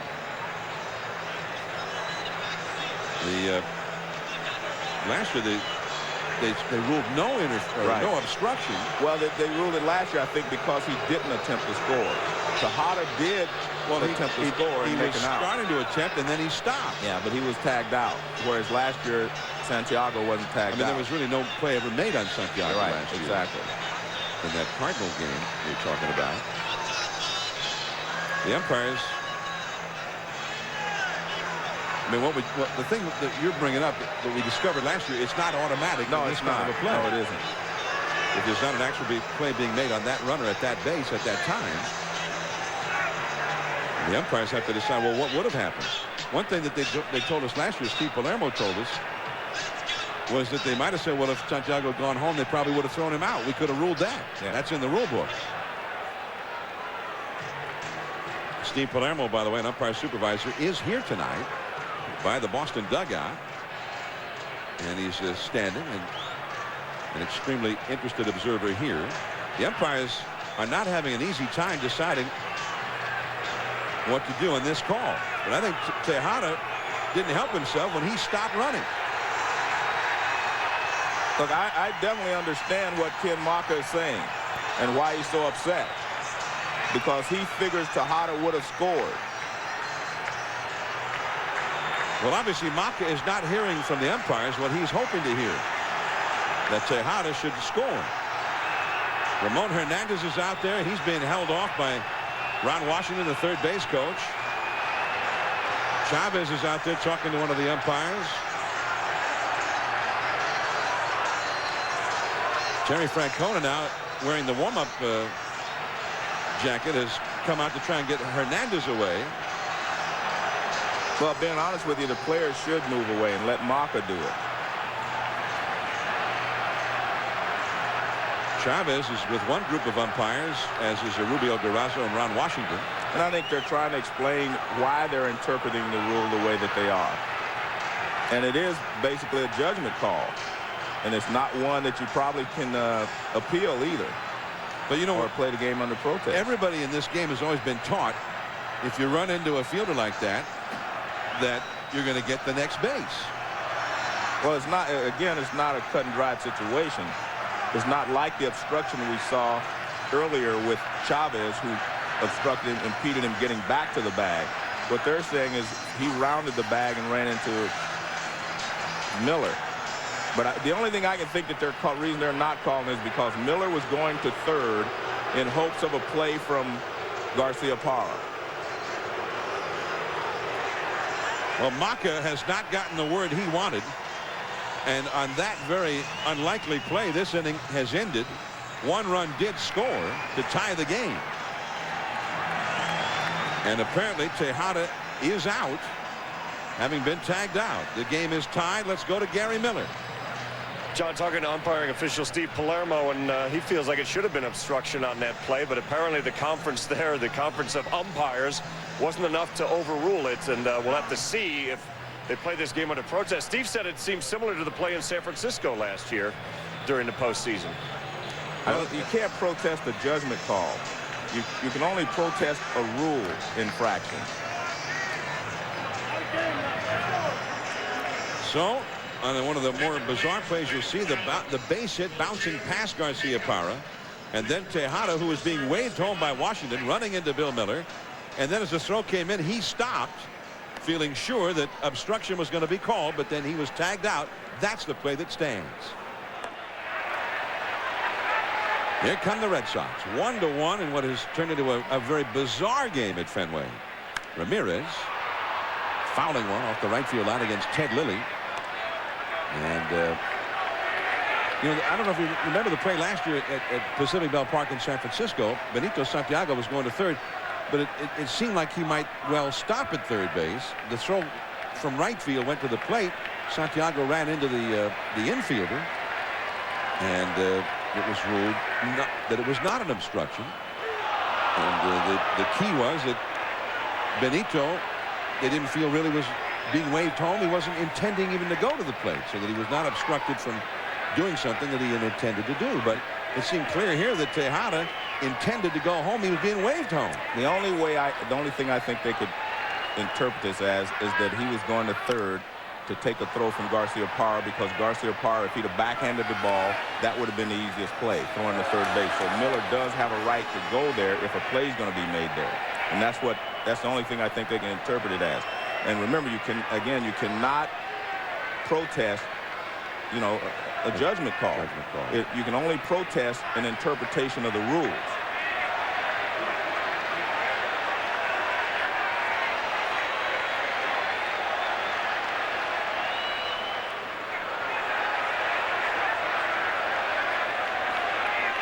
One ball and two strikes to Ramirez, who's 0 for 2 in this game and 1 for 10 in the series. So on that ball by Hernandez, by the way, the official score ruled an error to Nomar Garcia-Parra, not a base hit for Hernandez. Well, that actually protects the umpires, because if that means he should have caught the ball, he was going to throw to third base, maybe to get Tejada, and that does help the umpires' judgment there.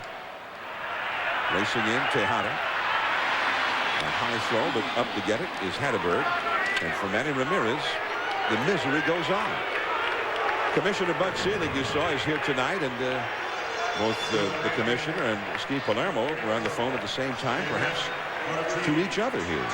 Well, I'm sure Palermo's given his interpretation of what he saw happen, but there's nothing that the commissioner can do on a play like that. Again, you can't protest it. In their judgment, you know, the judgment of the umpires, he did not obstruct me. And then they hung up simultaneously, so we're guessing they were talking to each other.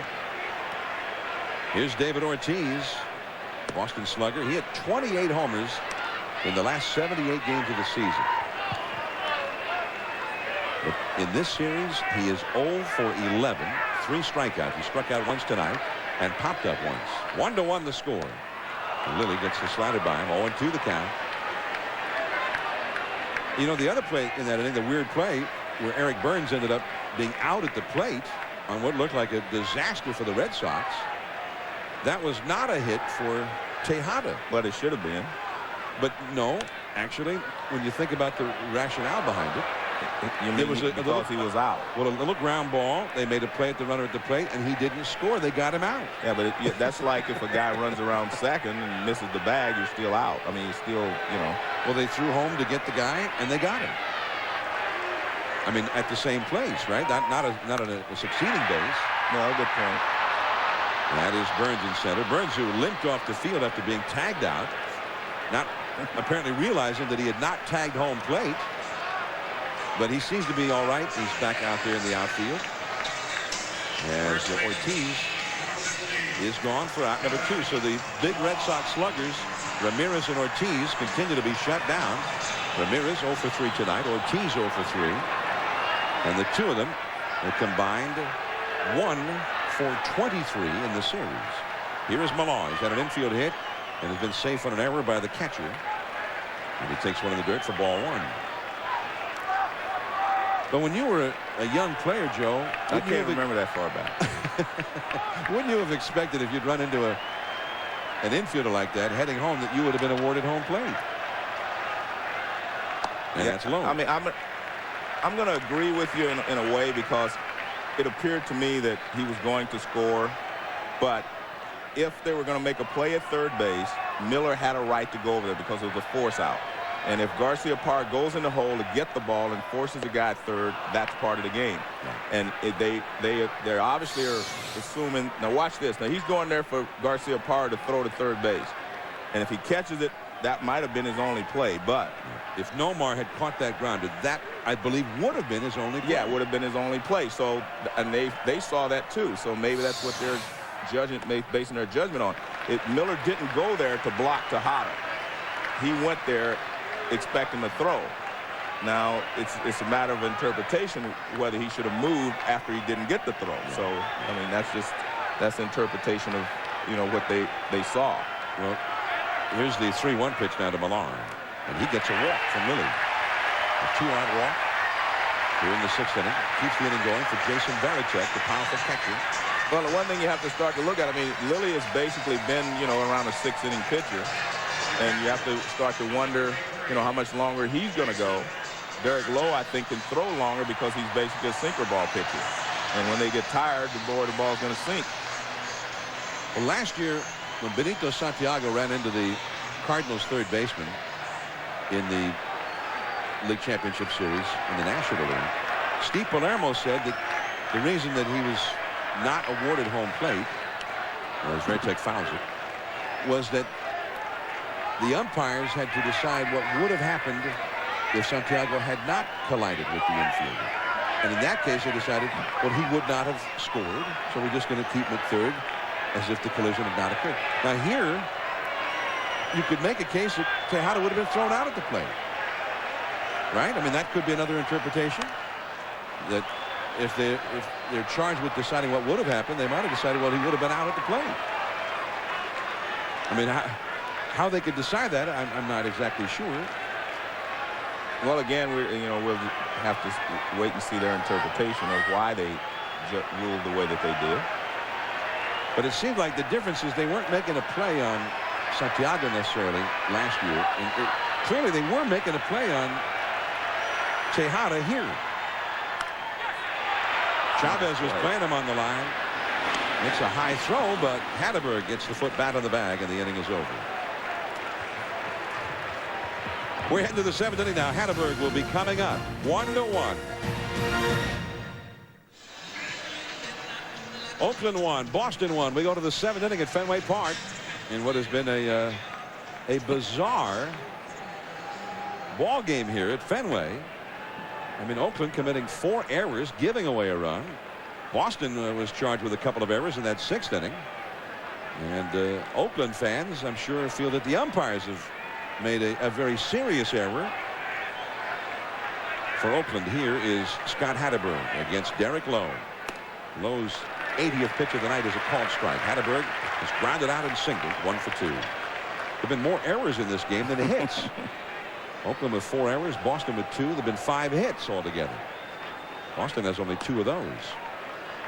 And that's a ball. 1 ball, 1 strike. Ellis and Long will follow. Well, the umpires certainly don't want to be the ones who end up deciding a ball game. But they're on the hot seat right now. And they did. I mean, they got together. They all got together and talked it over. And that's the main thing. I mean, they got together, so they all agree that they made the right call. Millar to Lowe, and one away. Millar and Lowe has been a beautiful partnership there. That is the 5th such exchange between the two. Millar to Lowe covering. Second baseman, number 14. Now Mark Ellis. Mark hitting 7th of the order. You know, I'm glad that I didn't pursue that my dream of becoming a big league umpire. 1 down. Here's Mark Ellis. He's grounded out to short and grounded into a force out. I mean, we saw some. I mean, have you ever seen plays like this before? Well, you know what I saw there, the third base umpire Bill Welke. I thought, and then I watched him. You know, when the play first happened, he didn't raise his hands to stop the play. You know what I mean? So because the ball would be dead. Exactly. He did not do that. He kind of pointed to say that he saw, and he didn't stop it. So, you know, again, I mean, I think they're the only ones that know why they called it. I've given a couple of reasons why I think they did, but I'm not sure. I wasn't in that huddle. Too low. 2-1. Now watch the umpire here. He doesn't raise his hands to stop the play. He acknowledges that there was contact here, but he does not raise his hands to stop the play. Now he looks for the ball. That's foul into the seats down the left field line. 2-2. Well, Ken Maka, he just can't believe it. And I understand Ken's point because, you know, it just depends on why they did it. And I'm sure they gave him an explanation, but obviously he didn't want to hear it. He heard it, and yet he wasn't buying it, that's for sure. He heard it, but maybe he didn't hear it. I mean, I'm sure in his mind, when the collision was made, it's clear cut. The run scores. Miller ends up deflecting it away from Nomar, and Ellis is safe at first. For another ground ball, it becomes a hit for the Athletic, unless they're going to charge an error on that one. Right fielder. I mean, I was shocked that they called an error on Tejada's ground ball. Me too, and Nomar especially. Off the glove of a diving Bill Miller and bounces away from Nomar. So Ellis is aboard. Oakland's 4th hit. 2 of them have been infield hits. Terrence Long. I mean, the rules discussion about the obstruction that turned out not to be sort of overshadows the previous extraordinarily bizarre play involving Eric Burns and Jason Varitek. Well, actually, I looked back and I looked at my scorebook. The bases were loaded when Tejada hit the ball. So, in theory, it should be a fielder's choice because he didn't touch the plate, because he had to run. See, if he didn't have to run, then it should be a base hit. But since he had to run. That's a base hit for Terrence Long. Ellis will go to second and hold there. The ball fielded in shallow right by Kapler. And Kapler was the one guy out there that has a very good arm.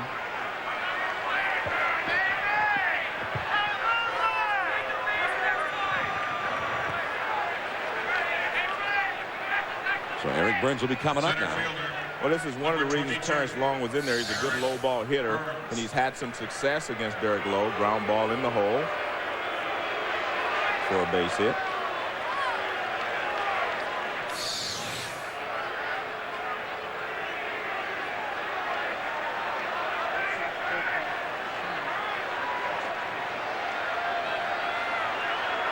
Two men on, 1 man out.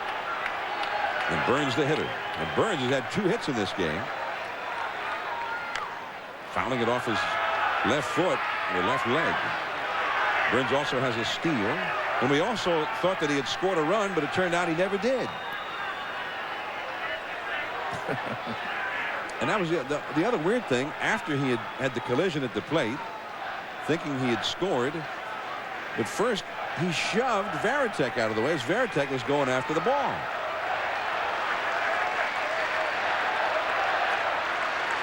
So a ball game that's resembled sometimes,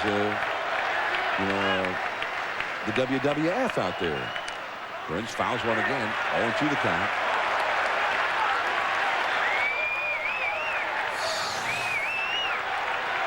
Now here's the play on Burns.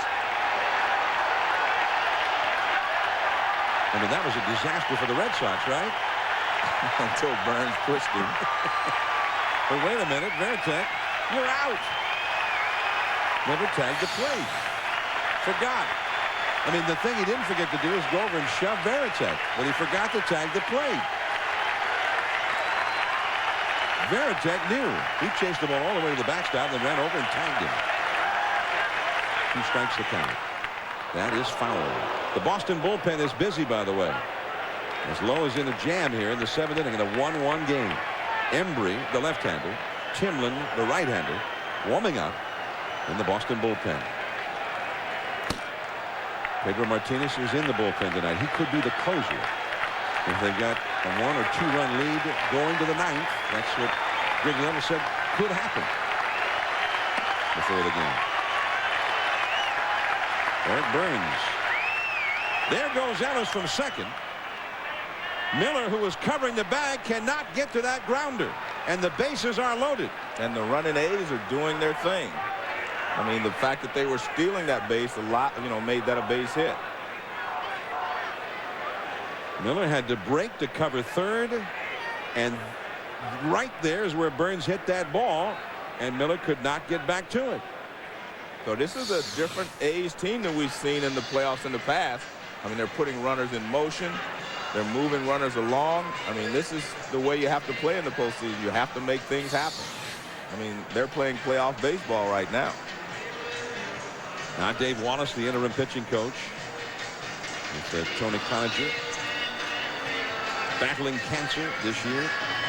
So Wallace out to speak to Lowe and the infielders. The bases are loaded with 1 out. The last time the bases were loaded, Ramon Hernandez hit that bouncer into left field. And we ended up having huge arguments, umpires, discussions. And the A's thought they were cheated out of a run. So here's McMillan. Not only would they have had the second run, but they would have had Scott Hatterberg coming up with runners on the bases, is the way they're looking at it. But not only was Tejada not allowed to score, he was called out. The inning was over. So here's McMillan, 0 for 3. The middle infielders double play depth. Now McMillan, you talked about this earlier, Joe. I mean, he can bunt, right? Yeah, I mean, we're seeing the A's playing little ball out here. I don't think they'll squeeze with the bases loaded, but also it's going to be very difficult to double him up. He runs well. They're pulled in at third base and first base, looking for the double play ball at short and second. Liner right to the second baseman Jackson. No chance to double up long at second. Who hurried back to the bag. I have to tell you, the A's are having a lot of bad luck. How many line drives do you see hit off of Derek Lowe? You get more ground balls. And like I said, it's going to be very difficult to double up McMillan because he runs so well. So what does he do? He hits a line drive on a ball off the plate outside. He hits a line drive, and no one can advance. I mean, the A's are having a tough time here. I mean, you figure with Derek Lowe, you're going to get a ground ball, and again, it's going to be very difficult to double up McMillan. In the first 5 innings, only 2 Oakland base runners against Lowe. In the last 1 2/3 innings, 7 Oakland base runners. They've got 3 of them out there right now with 2 down. And here's the big slugger Durazo. That's a strike at the knees. He has struck out, grounded out, and walked and scored a run. He was the run that, or his was the run that scored. before all of the arguing in the 6th inning. And the fans are really getting into it. They're not waiting till there's 2 strikes. 1-1. Strike 2. Man, that was a good pitch. I mean, Lowe might be pitching for the season right here. They had the bases loaded, 1 out, and the top of the order up. They got McMillan on a liner right at Damian Jackson. And now Durazo, who's driven in big runs in this series, at the plate with the bases still loaded. 2 down. 1-1. No room for any kind of error or even for a hit as far as the Red Sox are concerned. 0-2. Well, he threw a fastball on the inside corner for a strike. Then he threw a beautiful pitch that started on the outside and moved away. Now he comes back in to see if he goes away again. If you're Derek Lowe, this has to be your best sinker that you could throw right here. And try to get the ball down, and hopefully you get him to chase something. Tejada would be next. That's the best sinker Into center, but right to Damon. So Lowe gets through it. The Red Sox are still breathing. Now, is there any offense to be had for the Red Sox, who have been shut down even at Fenway tonight? Still 1-1. To the last of the 7th we go. Oakland 1, Red Sox 1. Last of the 7th. How come it's not at least 2-1 in favor of the Athletics? We have Gary Miller downstairs with umpiring supervisor Steve Palermo. We're going to go down there when we have an opportunity here. As Gabe Kapler takes a called strike from Ted Lilly. Lilly, meanwhile, has not allowed a Red Sox hit since the 2nd inning when Kevin Millar had an infield hit. Kapler takes low. Kapler's hit into 2 force-outs in this game. He is 0 for 2. Damian Jackson, the 9th place hitter on deck, then leadoff man Johnny Damon. 1-1. Lilly has pitched great. I mean, he's pitched around 4 errors, yet he's still, in a tie ball game, so he has pitched great. 2 high, 2-1. And you don't expect someone to come into Boston and shut down the Red Sox here at Fenway Park. At least I didn't expect it. It has not often been done. And he has pitched a fantastic game. A pop-up. Second baseman, Ellis. And he handles the win for the out. Now let's go to Gary Miller. All right, John, one of the most bizarre plays in postseason history. I'm sitting with Steve Palermo. You likened it to last year's play with Benito Santiago in San Francisco. As a supervisor, what's your interpretation of what happened on the field, and do you agree with the ruling? Well, first of all, yes, I do agree with the ruling. What took place was Tejada had rounded third base, and now obstruction was committed by the third baseman. And and Bill Welke, the third base umpire, judged that there was obstruction. He pointed, he signaled it out, and he hollered. But there's no play being made on an obstructed runner. So now it is up to the determination of the umpire, because the runner is still in peril. And if a play is being made on him, the runner is in peril to be put out. And it is the judgment of the umpire. Would he have scored had no obstruction occurred? And in this case, Bill Welke determined that Miguel Tejada would not have scored had there been no obstruction. And it's Rule 706B in the rule book. What do you think the discussion was, Steve, with them all in there for quite a discussion, and what was Maka's interpretation? Well, the umpires want to make sure, and what we do is before the game we had talked about 12 eyes, and what we want is all 12 eyes to make sure that whatever they observe, that they get those 6 minds together and they come up with the best possible ruling. And if you'll notice that Sandy Olson has implemented something that is very, very crucial to umpiring now, and has to get together and make a determination after you get all of the judgments of the umpires that are involved to make that judgment and get the play right. And that's exactly what these umpires did. So the mistake Tejada made was pointing back at the play instead of continuing it and then protesting later. Exactly. And, Miguel Tejada might not know the entire rule. And it's a difficult rule to understand. And, you understand the natural reaction of a player, but that is the rule. And the way that the rule was applied in this case, it was to the letter of the law, and these guys made the right judgment on it. Are we correct in assuming you were on the cell phone with Bud Selig? Which time? One of those times? Yeah, the commissioner called down, and the commissioner knows baseball very, very well, and he understands the rules very well also. And he just wanted to get it clarified so that we were both on the same page. And he knew I thought he was going to recite the rule to me. Okay. Thanks, Steve. John, back to you. All right, Gary. So Miguel Tejada apparently should have continued on to home plate. And as it was, he was tagged out, and that they are ruling is the end of it. But obstruction was not immediately ruled. In other words, if it had been, the ball becomes dead at that moment. But obstruction was never actually ruled where play was stopped and the ball was dead. Had that been the ruling, then Tejada likely would have been waved home to score. Rule 7.06b, when the ball is not dead on obstruction and an obstructed runner advances beyond the base, which in the umpire's judgment he would have been awarded because of being obstructed, he does so at his own peril and may be tagged out. This is a judgment call. Damon, and he is thrown out by Ellis, and the Red Sox, if anything, have been shut down even more impressively by Lilly than they were by Zito in Oakland.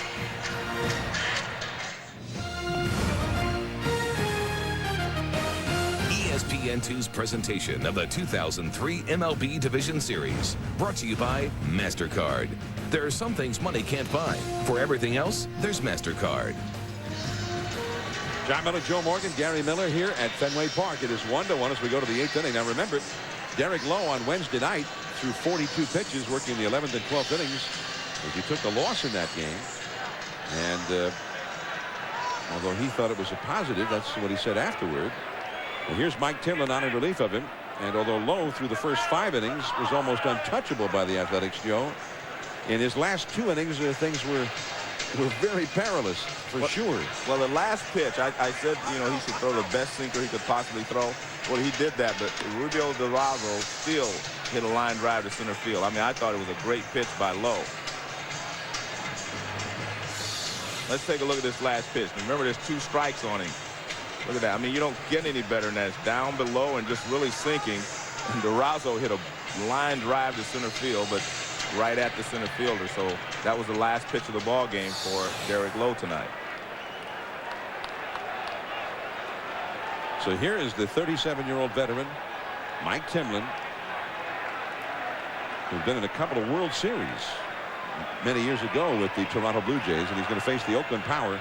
Miguel Tejada leads off. Tejada 0 for 3 officially in this game. And that is Kepley. 1 away.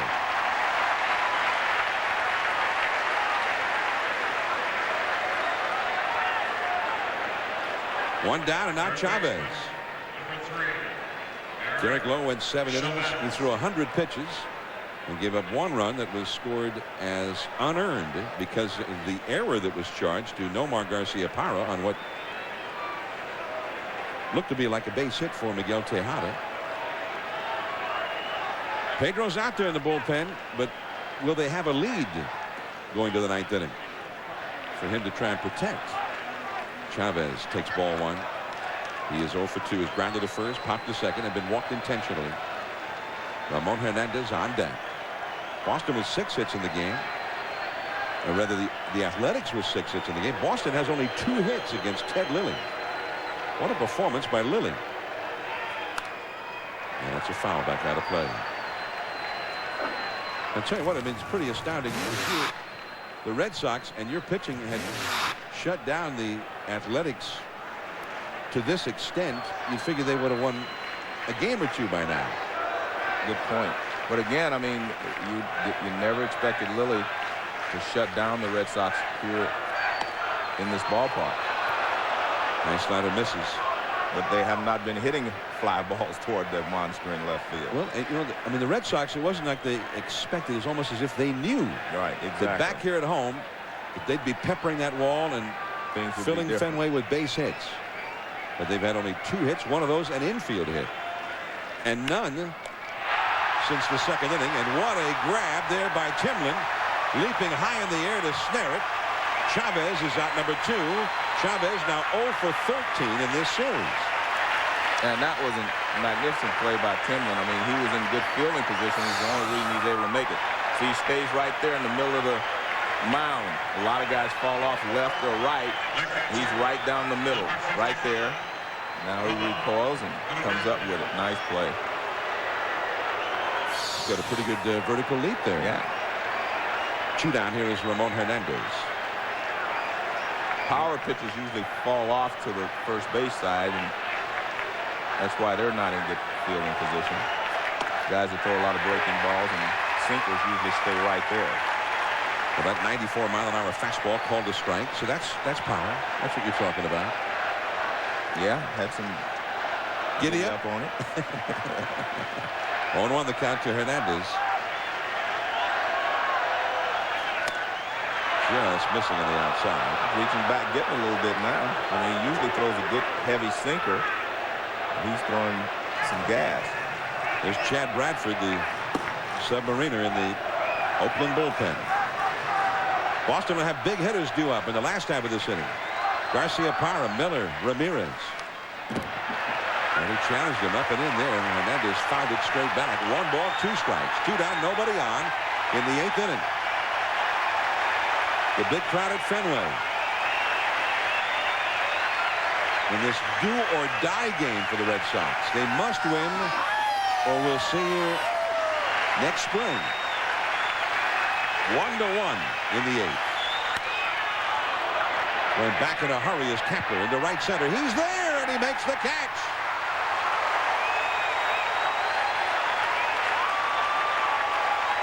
Now, it'll be Nomar. Then Bill Miller and Manny Ramirez. Ortiz due up 4th. Boston in a 1-1 tie. Pedro Martinez has started to warm up in the Boston bullpen. Whether he's warming up to come on in the 9th inning under any circumstances, or if the Red Sox get a lead, we do not know, but he is getting ready. Meanwhile, Oakland has gone to its bullpen. Ted Lilly, who pitched a masterpiece. 7 innings at Fenway, only 2 hits allowed to this Red Sox offensive juggernaut, and that's what they were in this ballpark. They averaged 6.6 runs a game at Fenway this year. So here is Bradford, who had an excellent year. Bradford, the submariner, to face Nomar Garcia Parra. And he smart play. I looked up. I saw Chavez was very deep at third base. And, you know, you're at the point now we have to try to score a run. The longer this goes, the more pressure builds on Boston, because, you know, they can be eliminated with 1 mistake or 1 swing in the back. So you have to try to get ahead. Chavez was back here to start with. Chavez gets to it. Now the throw, and Nomar is saying that the ball hit him first. But now the plate umpire, Nomar did not run immediately. Well, you know what? Let's see if they're calling no pitch here. Let's see if that's a no pitch. I mean, I didn't see a signal. All right, yeah. I mean, he didn't. All right, what happens is sometimes Bradford, he starts in a stretch position and he doesn't go to a stretch. He just throws the ball to the plate. Oh. And so that might have been called no pitch. I don't know. I mean, I'm trying to figure out what happened here. Well, we saw this when we did that game with Seattle. Well, let's see here. 2 weeks ago.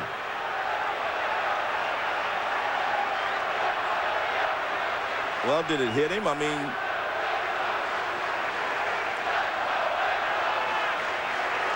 it did not hit him. Well, he said, well, he called 1 strike.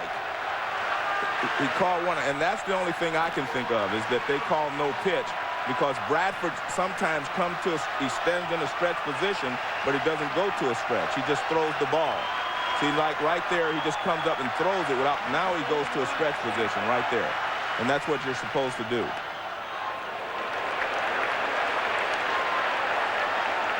So the count now is officially 1 ball, 1 strike. This is the previous pitch, Joe.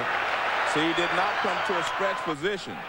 You're in a stretch position and you do not stop. And they called no pitch. And we saw the same thing happen. And that's what he's doing now. That's why he's stopping now. But very slowly. Chavez barehanded, and he juggles it.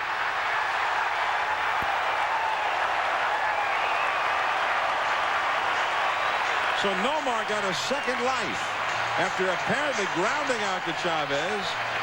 He went back to the plate, and this time he beats it out. It will be scored as a hit. And it's interesting because, you know, when you sit in a stretch position, you do not come to a set position and throw it. That's like a quick pitch, and that's what they called the pitch before. That's a tough play. I mean, Nomar runs well. Yeah. But it's still such a tough play to barehand that ball. I mean, I just think maybe catch it, and try to get rid of it like a second baseman again. Now Bill Miller, nobody out, runner at first. Nomar stole 19 bases this year, caught 5 times. And it's obvious that you have a chance to steal a run with Bradford because he comes from a set position, then he has to drop down before he releases the ball. Bill Miller's a good hit and run guy. So, I mean, you have a lot of options here if you're Grady. And Miller's batting left-handed now, and he hit .369 batting left-handed in this ballpark. Chavez pulled in at third, and a strike on the outside. Ricardo Rincon, the left-hander, is now up in the Oakland bullpen. You get Miller, the switcher, at the plate, then the right-handed batting Manny Ramirez on deck. And after Ramirez, the left-handed slugger, David Ortiz. There's Ramirez. Will be next. Big hole on the right side of the Oakland infield with Hannibal on the bag holding against Garciaparra. There he goes. Miller rolls it to the right side. That moves Nomar along. Well, they got the job done. They moved him over into scoring position. And now Ramirez, who's been shut down for most of this series, and especially in spots like this, where he's got a chance to drive in a run. And they're standing. This is the Boston crowd is doing all they can to help these Red Sox win this ball game. They're standing for Manny. A lot of places they would be booing because he hasn't driven any runs, but they're standing. He's had 1 hit and 11 at-bats in this series. They're chanting his name.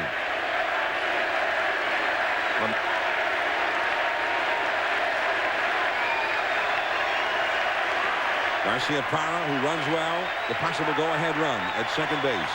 Pedro Martinez is warming up in the Boston bullpen. Will they have a lead for Pedro to try and protect in the 9th? That's the question.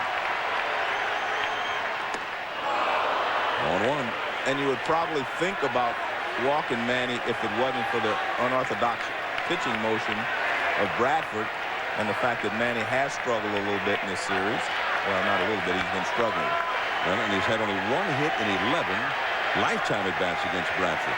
And Bradford's handled it. Yeah, and you have a left-handed hitter on deck, but they also have Rincon loose in the pen so they could bring in for him. But this is the matchup that Ken Maka wants right now.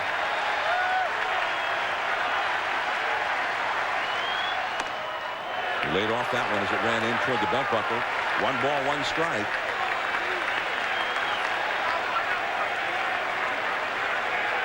Derek Lowe with his sweatshirt on in the dugout. Now out of the game. Red Sox, no hits and 7 at-bats with runners in scoring position tonight, because they only have 2 hits at all. Or now 3 on the infield hit by Garciaparra. 2 of those 3 hits have been infield hits. A ball and a strike. 2-1.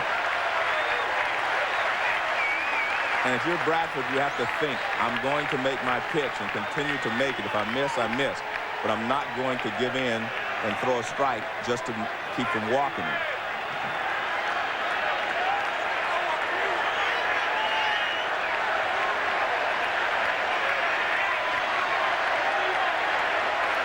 The Athletics with a huge advantage in this series now, needing only 1 win more. Boston trying to stay alive. We're in the 8th. Another good pitch. See that? He's not going to give in. He's not going to get anything out over the plate. That ball's tailing back into Manny. And it's hard to lay off when a guy drops down a little bit or throws underneath. When the ball starts inside, you want to hit it. And that ball just keeps chasing Manny. And it's pretty much 2 perfect pitches he's thrown him on these 2 strikes. He's gone inside with everything. Does he set him up for a slider away here? Well, he set him up for a lot of things, but you have to make the pitch. 2-2 to Manny Ramirez. One of the great RBI men in the game for many years. And you see the catcher Hernandez looking up to see if Manny's peeking back there. And peeking by that, I mean to see if he's leaning inside, because if it's inside, he knows it has to be a fastball.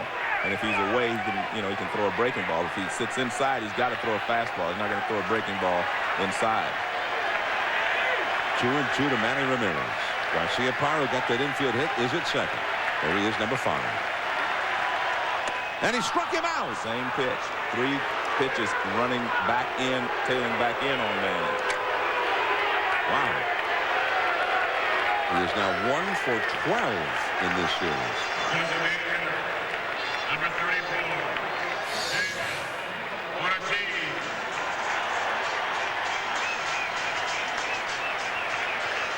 He threw 3 pitches, very similar spot, and that's perfect pitching to Manny.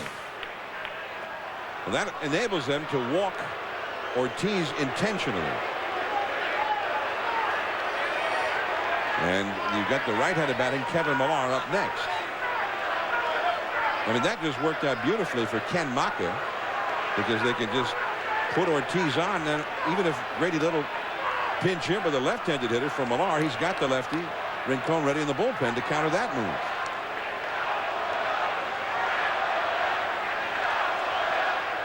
Millar, who's never had a hit against Chad Bradford. And really, it's not unusual, for a guy not to have a hit against Bradford, because they do not face him that much. You face him maybe once or twice the entire year.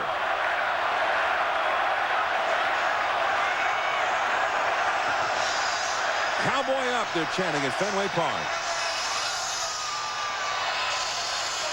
Ballpark in which baseball is being played for the 92nd year, and I believe that might be one of the first times we've ever heard Cowboy up chanted at Fenway Park.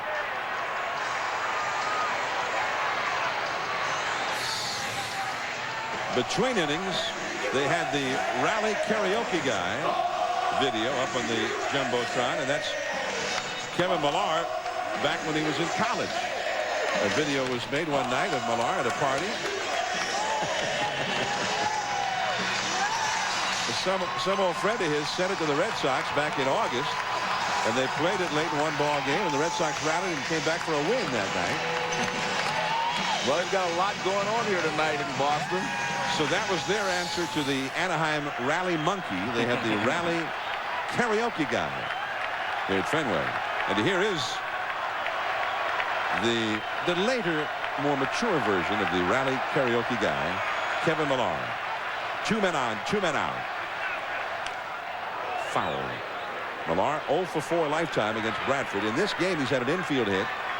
Been safe on the dropped pop-up by Ramon Hernandez, the catcher, and he has walked. So he's been on base 3 times. The 4-5-6 hit is the heart of the order in this series, with 3 hits in 27 at-bats.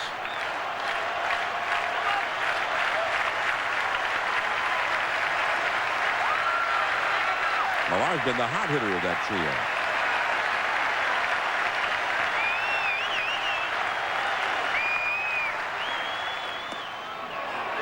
On the outside for a strike. And it is 0-2 now to Kevin Millar. And that was a good pitch, because Millar was watching the way he pitched Manny. In. First pitch he threw, Millar was in, and he pulled it foul. He was ready for it. So what does Bradford do? He goes outside corner. Pedro's still throwing. I don't know if they're going to use him if he goes ahead, or if they're going to use him whether they go ahead or not. I'm not sure. If you're not going to use him at all, you may be wasting him. So I'm not sure what they're going to do. Grady will make that decision. Well, Turner's ready to go in anything, and that's the pitch that Manny just had a hard time laying off right there. Millar took it. And again, it's tough to lay off of it, because it's coming towards you, and you say, well, I can get to it. But it just continues to tail in on you. 35,406 at Fenway. The largest crowd in the last 13 years. The largest official paid attendance at Fenway in the last 13 years. 2 on, 2 out. 1-1 the score. Millar trying to cowboy up, but it is Bradford who gets him. Same pitch. The Red Sox again unable to get that big hit. 8 men stranded for Boston tonight. On to the 9th inning. Still 1-1. Now to the 9th inning at Fenway. And the Red Sox dangling by a slender thread. It is 1-1 as we go to the 9th. And the overhead views of Fenway tonight brought to you courtesy of the Hood Lightship. H.P. Hood supports children's hospitals throughout New England in partnership with the Boston Red Sox. And we're very pleased to have them with us tonight as part of our telecast from Fenway Park. October baseball, and the Red Sox are trying to ensure that there will be more of same. They've got to win tonight to do it.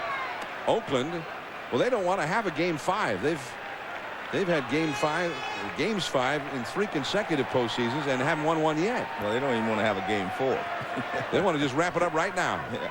Scott Hatterberg, the hitter, facing Mike Timlin. Pedro has taken a seat back in the bullpen, so they're only going to use Pedro apparently if they can get the lead. 1 ball, 1 strike to Hatterberg.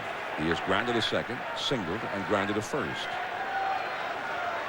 Derek Lowe went 7 innings, gave up 1 run and 6 hits tonight. Back to Timlin, and he got that one down. The second one he's jumped up to snare. Let's take a look at Ramirez last at bat, and I explained to you what Bradford was doing. The ball is coming in. You see, that pitch is off the plate inside. Off the plate inside. Manning knows he's pitching him in. Off the plate inside again. Now watch. Again, off the plate inside. And the final one, off the plate inside. So that ball is just chasing him. He might look like it starts on the inside corner, but it continues to bore in on him, and he was swinging over the top of it. Mark Ellis, 1-1 the count. He is 1 for 3 in the game.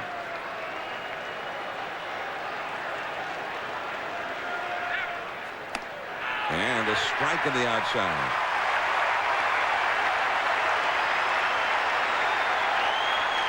There's Derek Lowe, the starter, alongside Dallas Williams, the first base coach for the Red Sox. And there's Mike Timlin. In his 2nd inning of work, he's retired 4 in a row since he entered.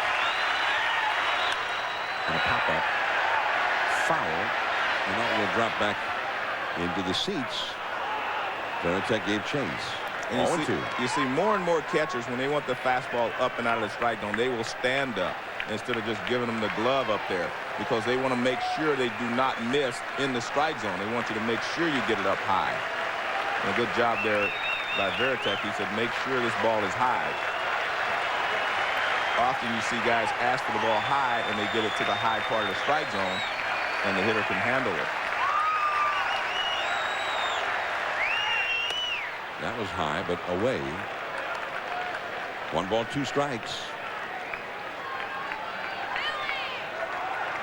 Boston got a run in the 2nd that was just handed to them by the Athletics, who committed 3 errors in that inning. Plus, one of the errors was an obstruction play.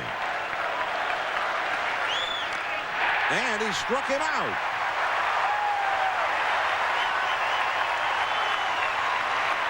Well, we're seeing a lot of pressure pitching in this ball game. Guys making quality pitches and handling pretty good hitters.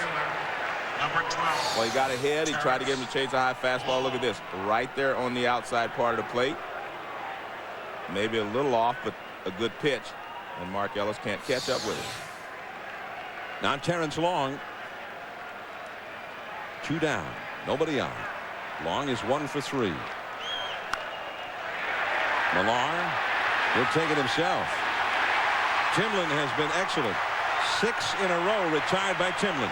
Last of the 9th. Veritek, Kapler, Jackson, Dula. It's 1-1. This copyrighted telecast is presented by the authority of the Office of the Commissioner of Baseball and may not be reproduced or retransmitted in any form, and the accounts and descriptions of this game may not be disseminated without express written consent. And the new MLB Authentic Collection Performance Batting Practice jerseys and caps are in. Anybody can get them. Just visit MLB.com and check it out. Boston 1, Oakland 1. It's the Boston half of the ninth inning. The powerful Jason Varitek will lead off against Chad Bradford. Varitek safe on a booted double play ball by Tejada back in the second inning. Eventually scored Boston's run. Since then, he's flied to shallow right and grounded out to short. And Varitek is 4 for 8 against Bradford. And that's a blooper, and that makes it 5 for 9. Boston with its second hit since the second inning. Only the second hit it's had to the outfield in the game. Adrian Brown goes over to first base, and he'll be the pinch runner for Varitek. Well, a left-handed hitter sees this ball much better than a right-hander does because he has a little more time to wait, and he got a good pitch and he got a base hit. So there's Brown. Brown, who only got into 9 games with the Red Sox this year, had 2 steals. Former Pittsburgh Pirate. Well, the question is, what do you do here? Do you bunt him over, or do you try to steal the base and then bunt him to third base? Everybody's having a tough time scoring runs today. I mean, this is a guy that you think you can get a jump against, right? Yes, you should be able to, yes.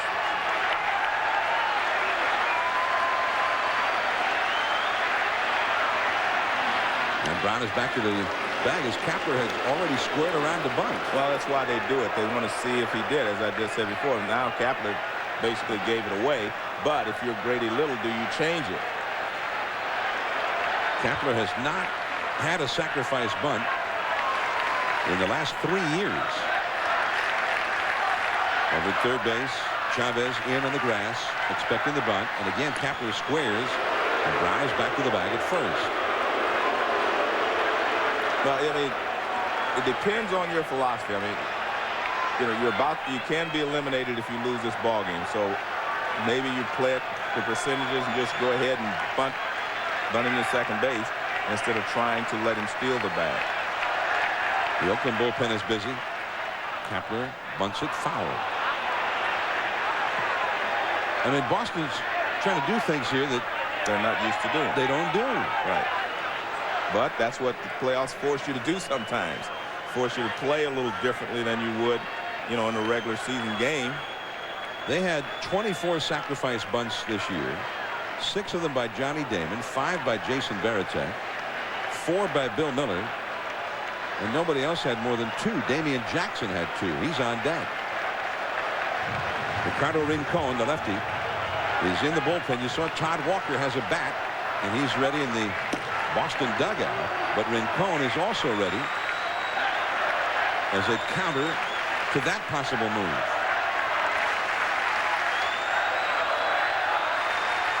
And the Fenway fans offering a chant, "Let's go, Red Sox." And Kapler, obviously not very good at this. 0-2. Well, I mean, maybe you've got somebody in the dugout, Joe, who might be a good bunter. Well, the key is you have to keep the barrel of the bat above the ball and just play catch with it and not punch at it.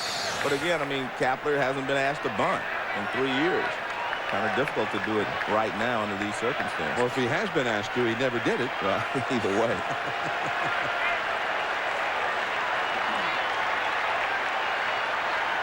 Adrian Brown, the runner at first. And he's back to the bag again. There's another way to look at this.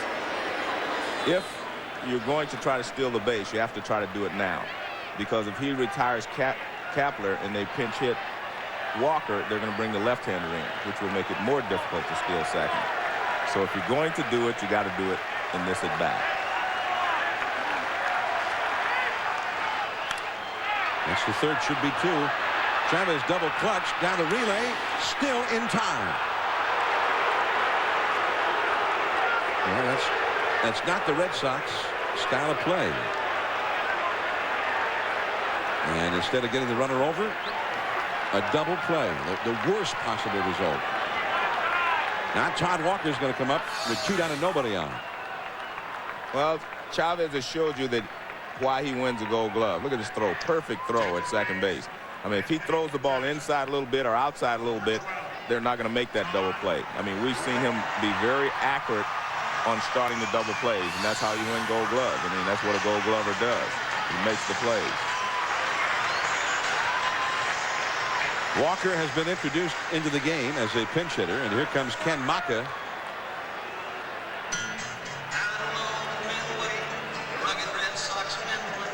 And Maka is going to the bullpen for the left-hander, Rincon. 2 down and nobody on in the last of the 9th inning. 1-1 the score, and we'll be right back.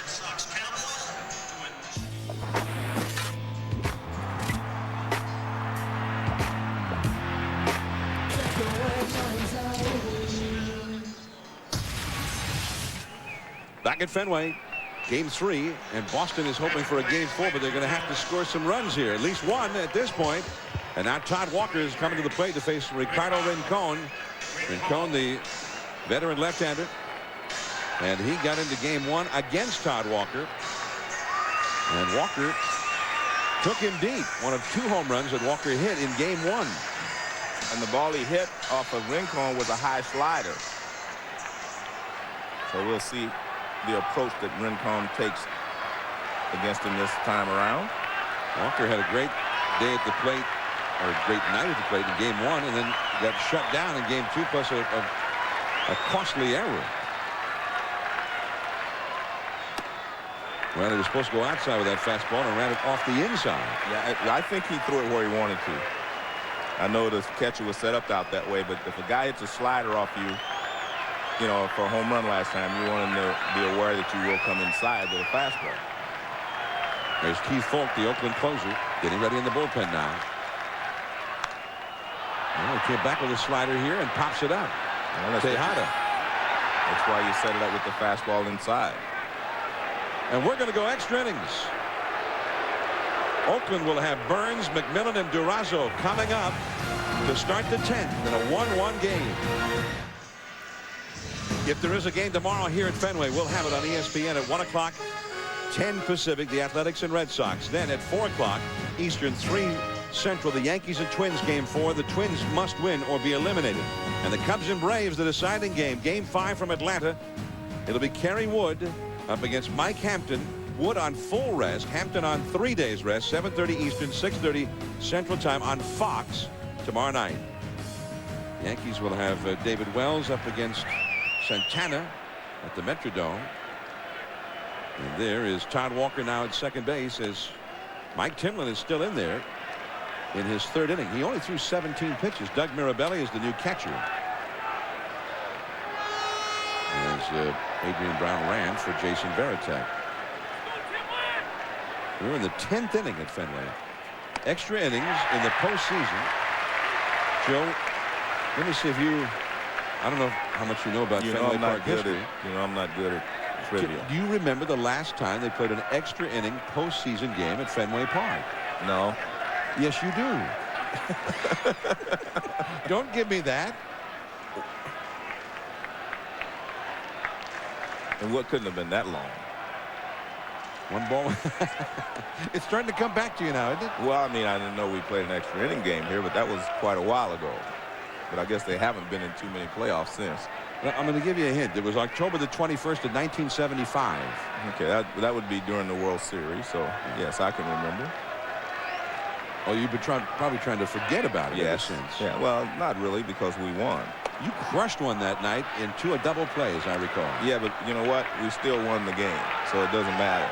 You didn't win that game. Well, we won the series. That's all that counts. They won that little war, the little skirmish. We won the war. Does the name Carlton Fisk ring a bell for you?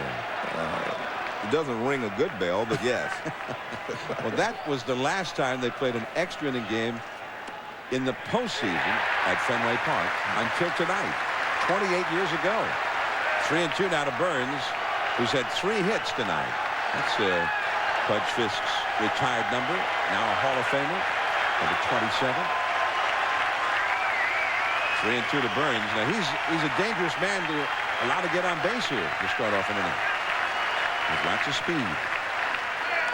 Check swing, and it's a foul. Alan Embry, the left-hander, getting ready in the Boston bullpen now.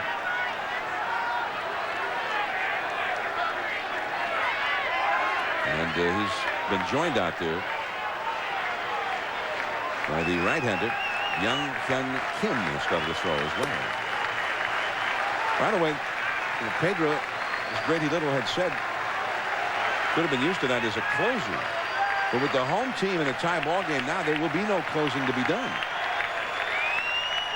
At this point, if the home team goes ahead, the game is over. 3-2 to Burns. Pop foul. And this will come back out of play. Onto the screen. There's Pedro back in the bullpen.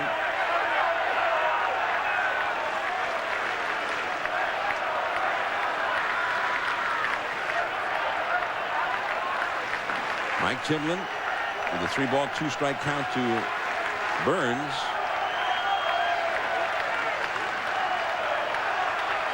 Timlin's longest outing this year was 2 2/3 innings. So. Well, this is a very key batter here for him. And another pop foul. Good job by Burns. He keeps spoiling them and just getting a piece of them. Sort of high fastball after high fastball here. 8 pitches have been thrown to Burns in this sequence. And Burns, of course, has had a perfect night. He's 3 for 3 in this ball game. Infield single in the 3rd. A base hit in the 6th inning and a stolen base. That was the inning in which he never did touch home plate and apparently didn't realize it. Which right now is a huge play in this game. I mean, this game could already be over. A lot of huge plays in this game. Struck him out. Stayed up there, and this time he could not get a piece of it.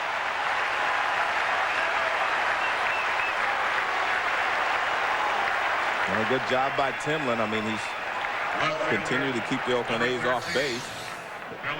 High fastball up and out of the strike zone. And Burns cannot catch up with it.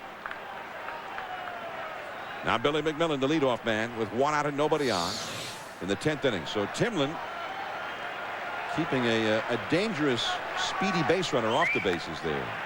And that's just off the outside of McMillan. McMillan hitting leadoff tonight, but he has not been on base. 0 for 4. Came up with the bases loaded and 1 out in the 7th inning and hit a line drive, but right to the second baseman, who at that time was Damian Jackson. Shallow center. Damon in a hurry. He's there. You know, Joe, it's been a lonely night for outfielders tonight. And nobody's hit the ball to the wall and left. Nobody's even come close to the wall and left. And hardly anybody's even hit a ball to the outfield. That's 73. There have been a total of 73 batters in this game. And that was only the 13th ball hit out of the infield. Interesting matchup here.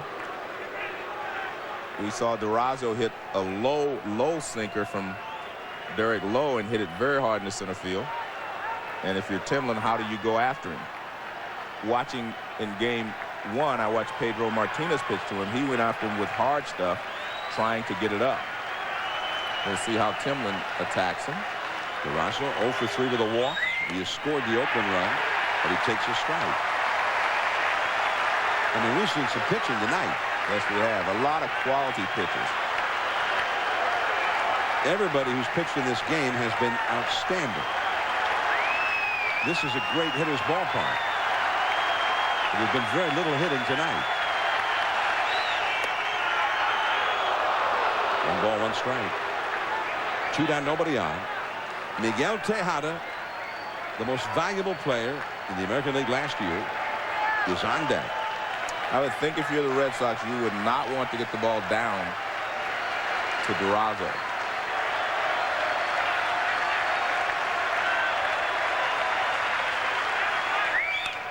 And that slider in the hand when he hit it foul down off his right foot.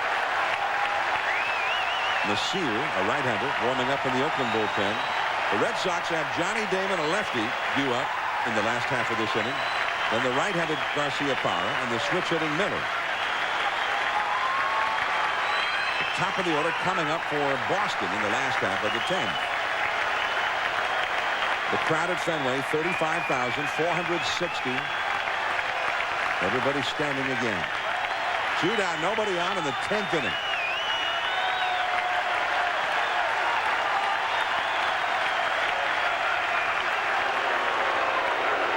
Trying to wait it.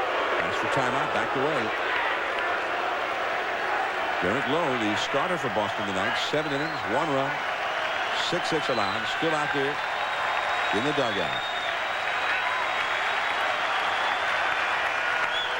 Struck him out. Yes. Another good call by the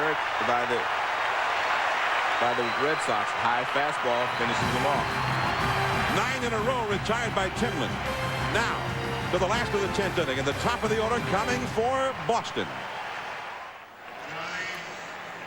Athletics 1, Red Sox 1. There's Mike Timlin in the dugout with his warm-up jacket on. 3 perfect innings of work. Well, this is finishes off. You do not want to get the ball down to Durazo, so what does he do? Throws the high fastball with 2 strikes and finishes him off. And Derek Lowe, the starter, the first to congratulate him when he got back to the dugout. Here's Johnny Damon, the leadoff man, against Rincon. Too high, ball 1. Damon, leading off the game tonight in the first inning, hit one down into the left field corner, which eventually, on several bounces, reached the wall. That's the only ball that's reached the wall tonight. He had a double. He's also flagged to shallow left and hit by a pitch and grounded out to second. He is 1 for 3. The Red Sox have only 4 hits in the game, and 2 of those have been infield hits. 1 ball, 1 strike. That fastball in there. Both bullpens are busy. There's Nomar Garcia-Parra, a right-handed hitter and a powerful one on deck. And the Athletics have a right-hander up in their bullpen. There he is, Jim Messier. This could be the final batter for Rincon to face. And he fouled that slider back. We have had a grand total of 10 hits in this game. And 4 of them have been infield hits by the 2 teams combined. And only 1 of those 10 hits has been an extra base hit, and that was by Johnny Damon. He would be one of the least likely hitters on the Red Sox if you were to say who would get the only extra base hit. But he's the only one to get one. Struck him out. Good fastball. Everyone's throwing well.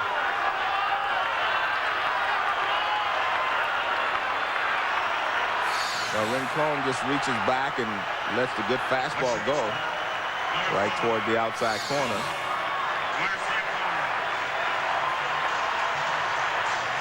So Garcia-Parra going to face Rincon. No, now here comes Ken Maka.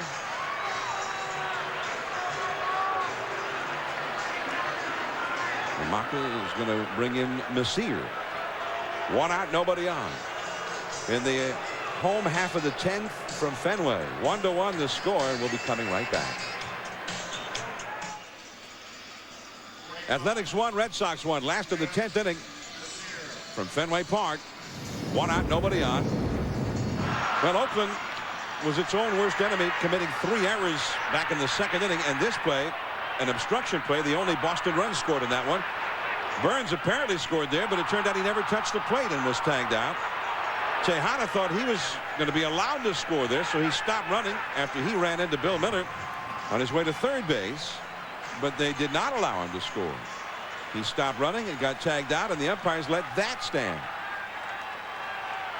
And we've had several long animated discussions in the field about some of those calls tonight. Well, here is Nomar Garcia-Parra. He has walked, popped to second, grounded into a double play, and had an infield hit. Facing Jim Messier. 1 ball, no strikes. Well, Jim Messier is a pitcher of perseverance. Here's a guy has a bad knee. You can see he has a big brace on it. Pop fly, shallow right. Racing out is Ellis. Off his glove. Garcia-Parra holding it first, and I can't believe that he was really running hard in that one. He gets just the 1 base. Well, the ball bounced away from Ellis. I thought he was going to try for second also.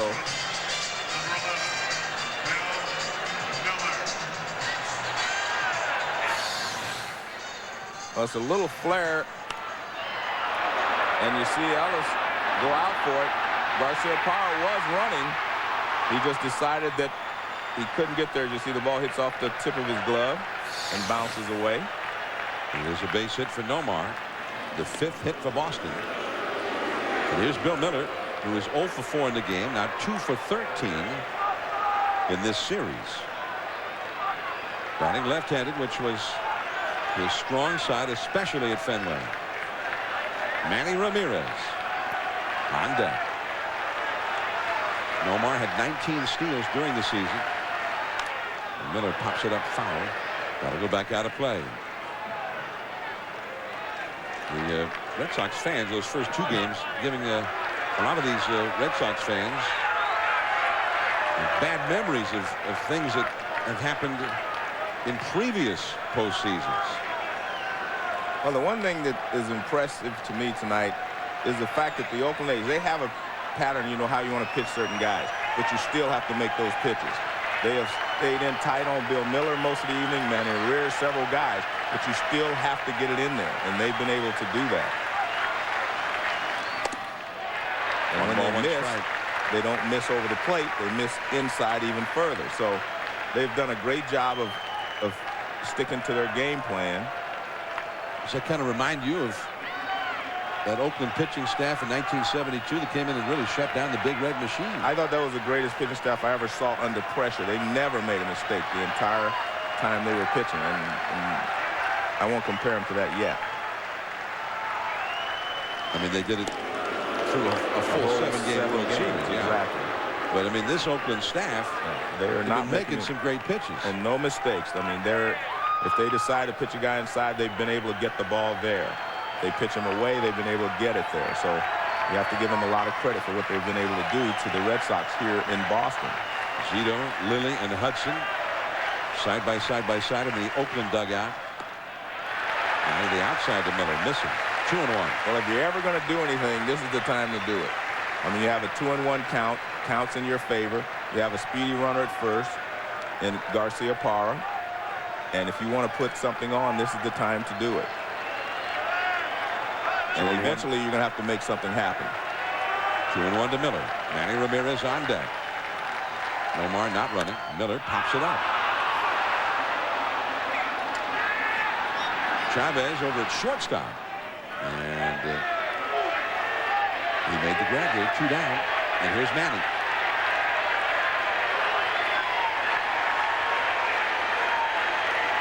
Back in 1990, the Red Sox faced the Athletics in the postseason.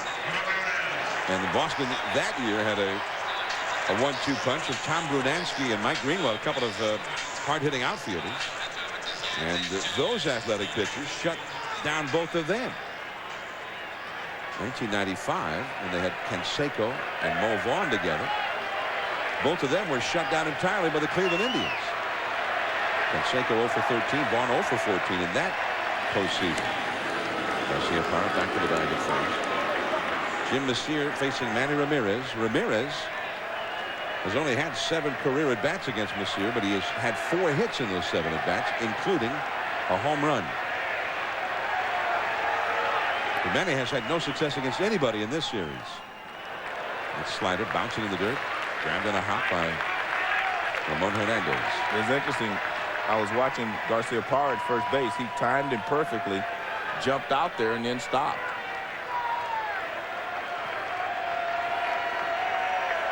Manny Ramirez 1 for 12 in this series. David Ortiz right behind him, 0 for 12. It's Nomar over at first. He's gone. Hernandez throws. Great save there by Mark Ellis as Nomar steals the bag. And that's what he did the time before. He got a great jump and then he just stopped. So I guess he was testing the waters. High leg kick by Messier. And a good throw, except the tails at the last minute there. And you see Nomar easily in there. And now they're going to go ahead and walk Ramirez. The count had gone to 2-0. So they're walking. Here's ball 3. And you got David Ortiz on deck, the big left-handed slugger. So Manny gets the walk, and they'll at least start over with a fresh count. There is Rich Harden, the Oakland rookie, now warming up in the bullpen. Interesting. You watch Manny, but I mean, Manny has been a great RBI man, and you don't want to give him too many opportunities. But you're also bringing a left-handed hitter up. But Messier throws a screwball-type pitch, and therefore, he feels like he's very effective against left-handed hitters as well as right-handed hitters. And there's the other left-hander, Halama. I thought he might be up and throwing, but he wasn't. Ortiz 1 for 4 off of Messier in his career. Not a lot of at-bats. Well, left-handers did hit .317 against Messier this year as a group. Red Sox in this series have had 2 hits in 24 at-bats with men in scoring position. And there's ball 1. That's as a team, so nobody's been able to get hits in this kind of a situation. Well, you see Ken Maka trying to get someone's attention in the outfield. I think if you're Garcia Parra, you have to get a big lead at second base in case there's a base hit to left field. And now it is 2-0. David Ortiz, he was the big man. He was the best in the clutch down the stretch for the Red Sox. But hitless in this series. Garcia Parra ready to go in anything from second. 2 down. There's a screwball, but it didn't work. 3-0. Now here's the call. If you're Grady Little, do you let him go? Do you let him swing 3-0? There's a screwball effect, but it was way inside. Didn't come back enough. Millar on deck. Right-handed hitter. Threw him a fastball. 3-1.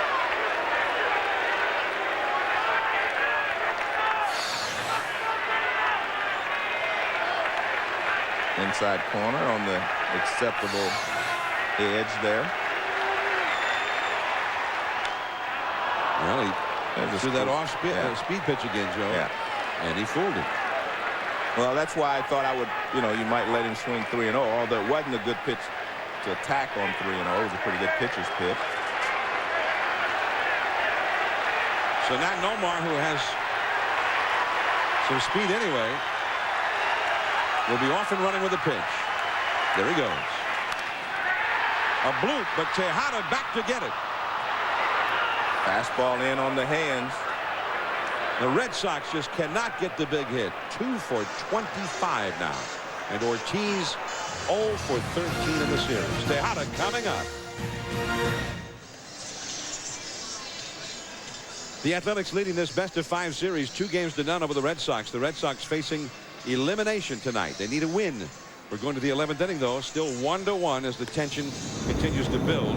Oakland has had many chances, and they've given away a lot. This is how the Red Sox scored their run in the 2nd inning. It was an obstruction play. Then Oakland didn't score a run on that play. Burns never tagged the plate. He got tagged out. Then Tejada was heading home. He ran into Miller, and then he stopped running. He thought he was going to be awarded home plate and the go-ahead run, but the umpires, after huddling up, said no. That's not the way they were reading that rule. And they let the out stand, and so here we are, still 1-1 as we go to the 11th inning, and Scott Williamson in from the Boston bullpen in relief of Mike Timlin. Timlin was just sensational. 3 perfect innings. He retired the entire Oakland batting order while he was in there. Nobody ever reached. Well, Williamson, the former Cincinnati Reds closer, is going to be tested here. Oakland's got big sluggers up. Tejada, then Chavez. Tejada shows bunt, takes a slider outside. And Miller was very deep, and that was a good play if he could have got a pitch to bunt. Tejada hitless in this game. He has had 1 hit in 14 at-bats in this series.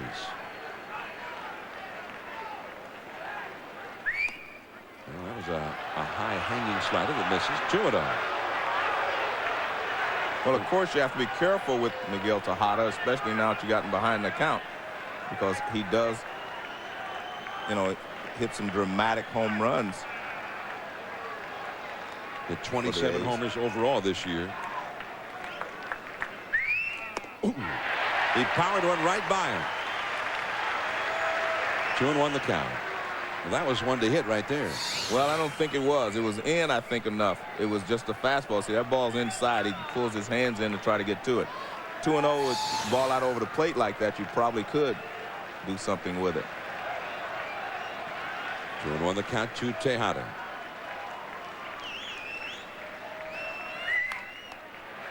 And another fastball in, fouled back. 2 balls, 2 strikes. Chavez, another slugger who's been shut down in this series. On deck, he is 0 for 13. Tejada 1 for 14. So it's not just the Oakland pitchers who've been making big pitches and big spots to the top hitters in this series.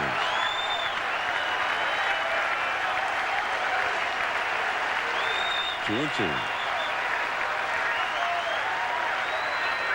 2. He struck him out. Couple of fastballs in, and then the last one, he goes away.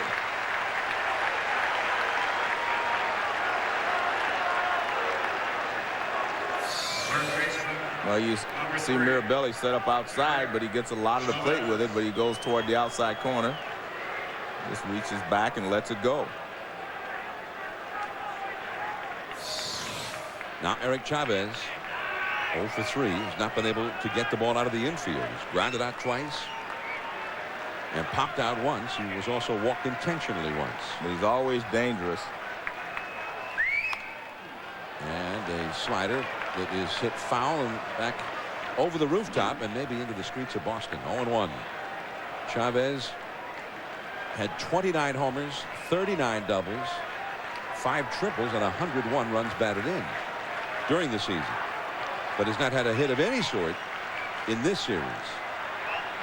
1 strike the count. And slider in the dirt.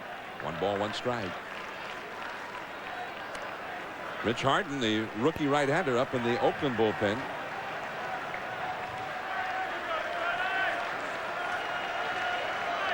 Scott Williamson, who had 21 saves this year for Cincinnati, did not pitch as well for the Red Sox as he did for the Reds. That one sinks down and away. 94-mile-an-hour fastball. Now it is 2-1. Ramon Hernandez on deck. If there is a game 4 tomorrow at 1 o'clock, John Burkett would go for Boston against Tim Hudson. Hudson would come back on 3 days of rest, 1 less than usual. Reach for that one, a bloop on a broken bat. Manny Ramirez got it. Nice play by Manny.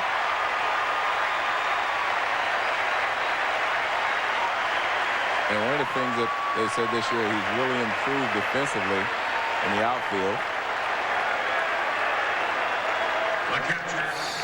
But this is a little flare in the left center. Manny comes racing in, and he gets there and makes the catch.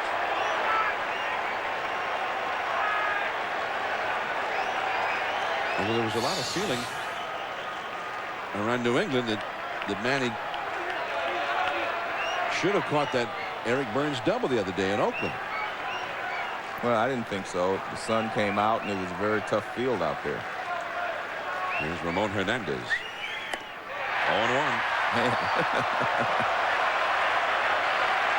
Looked like he might have twisted his ankle after that swing. Well, he's definitely not trying to hit a single to right field. And you might as well take 1 shot. You sit on the fastball, get it, try to hit the green monster or over the green monster. He hit 21 home runs during the season. That's the other side of his game. We know he's an excellent bunter. 1-1 the count. 2 down, nobody on. That slider in the dirt. A ball and a strike. Oakland has not had a hit since the 7th inning when they got 3 consecutive hits. 2 of them infield hits. And they had the bases loaded with 1 out. But Derek Lowe got Billy McMillan on a liner to second and a Rubiel Durazo on a liner to center. And Oakland has not had anybody reach base since. They're in the 11th. High and tight, 2-1. Ted Lilly went the first 7, and I mean, was he just superb 1 unearned run. I mean, that should never have happened. The A's had to make 3 errors behind him in that inning for Boston to get that 1 run, their only run of the night. That's back and out of play. 2 balls, 2 strikes. Oakland booted 2 double play balls back of Lilly in that same inning. And even then, the only run the Red Sox got was on that obstruction call.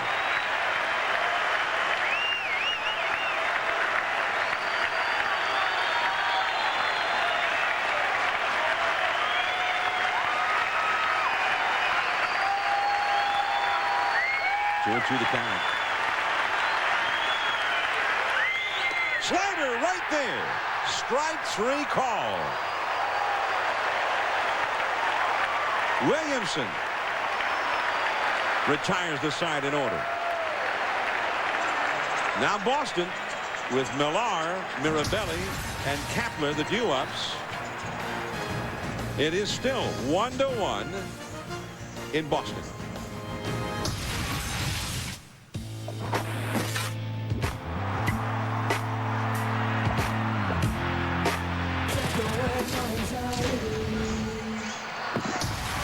The American League Division Series, the Boston Red Sox hoping to extend this series on, and as Grady Little, their manager, said before the game, the heat is on the Red Sox. Sure, all the pressure's on the Red Sox tonight. They have to win. But he believes that if they do win, that most of that pressure will shift over to the other dugout for Game 4 tomorrow. And here's Rich Harden, the 21-year-old right-hander, a great prospect. He got the win in that 12-inning game on Wednesday night. But he also walked a couple of hitters in that game, John. And that's the danger you have with, young pitchers.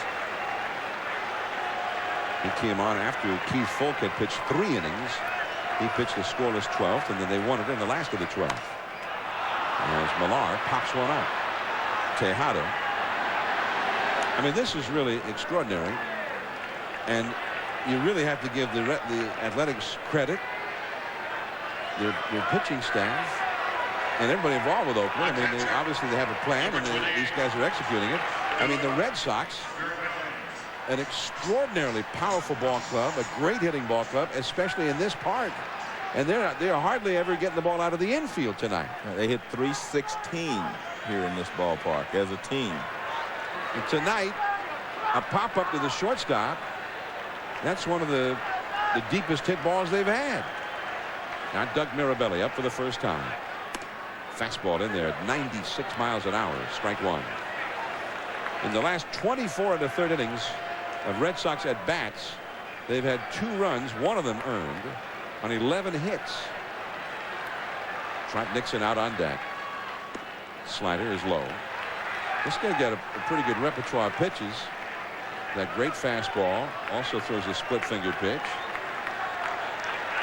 He pitched in this ballpark back in August, and the Red Sox roughed him up. He gave up 8 runs in 2 2/3 innings. And that's a foul out of play. He walked 7, just couldn't throw a strike that night.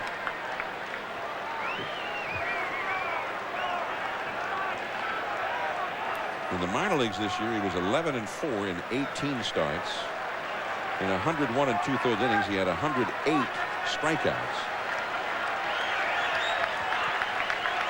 And Ramirez put in a call for a homer. Instead, it's a base hit to right for Mirabelli. Well, good job of hitting there by Mirabelli. He did not try to pull it, got 2 strikes, just went the other way.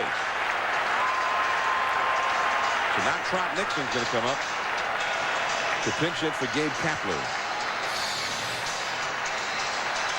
Little slide piece away, and he just goes the other way with it. Nice hitting there by Mirabelli.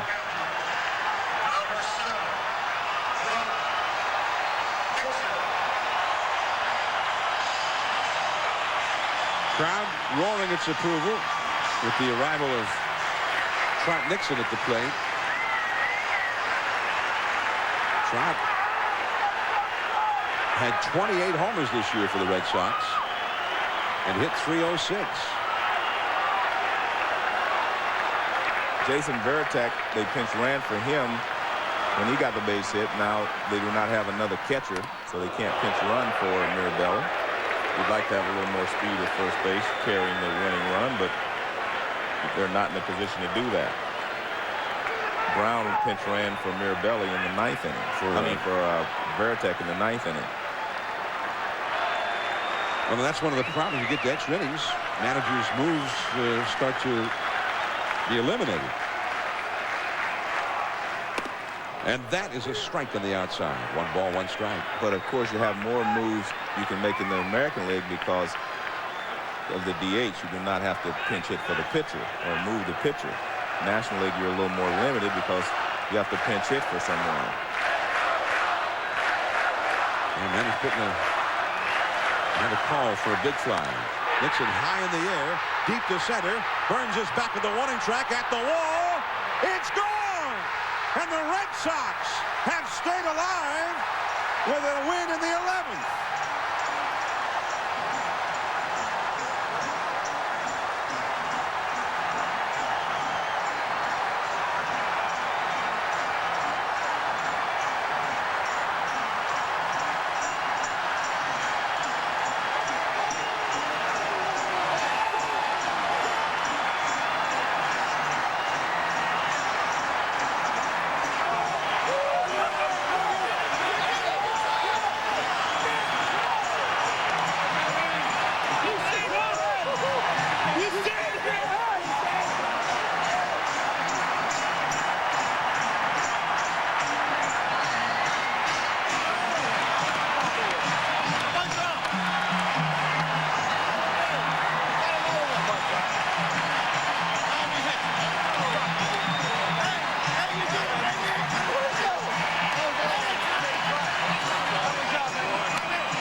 Nixon's first hit of the series, and it's the hit the Red Sox have been looking for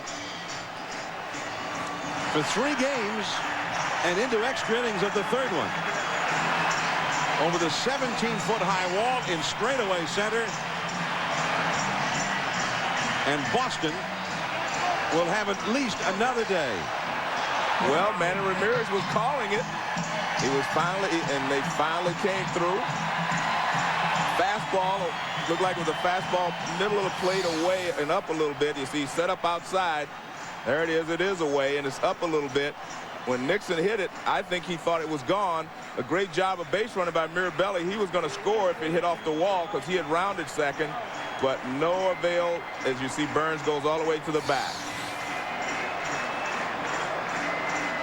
Gary Miller standing by with tonight's hero, Trot Nixon, on the field. Thanks, John. Trot, take a look over there. How does that feel? You can only dream of these types of instances where you come into a ball game, you have an opportunity to help your team win. I mean, I went to the plate asking the Lord to just calm my nerves. And the last thing you want to do is get in there because you got your nerves are going crazy. I just told him to just calm my nerves and allow me to honor him out there on the field. And he came through for me today. It wasn't me swinging that bat. It was the Lord Jesus Christ. And, you know, this is what playoff baseball is all about. And this is Fenway at his finest. It's not quite Kirk Gibson, but you're a little gimpy with the calf. You couldn't play tonight because Lilly was in there, but it was kind of iffy this series. One at bat for you. I mean, it is legendary in a sense of Gibson. You guys are gone without that.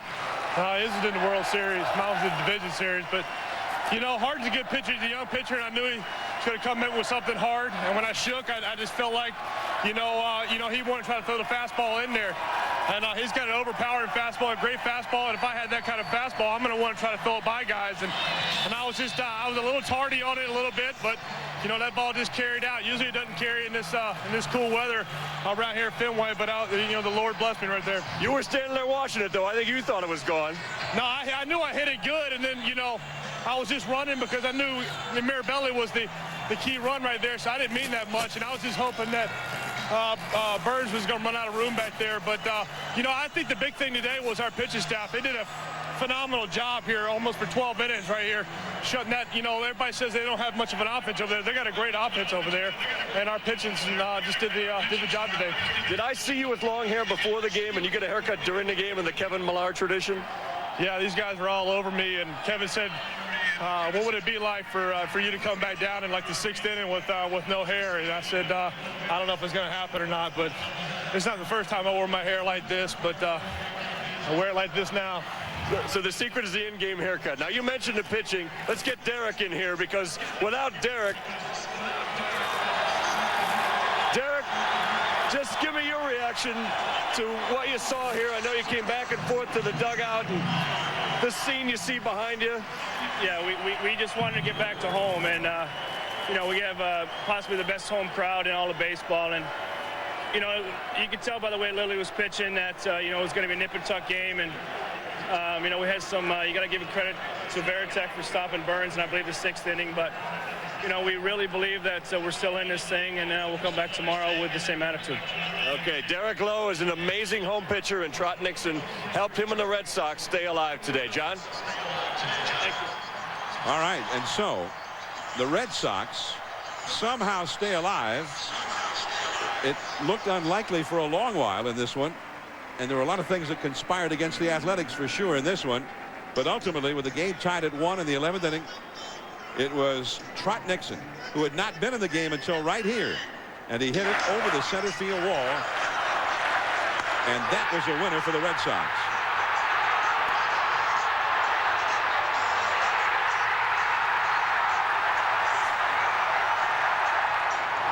Well, we saw Manny asking for a home run, and he got it.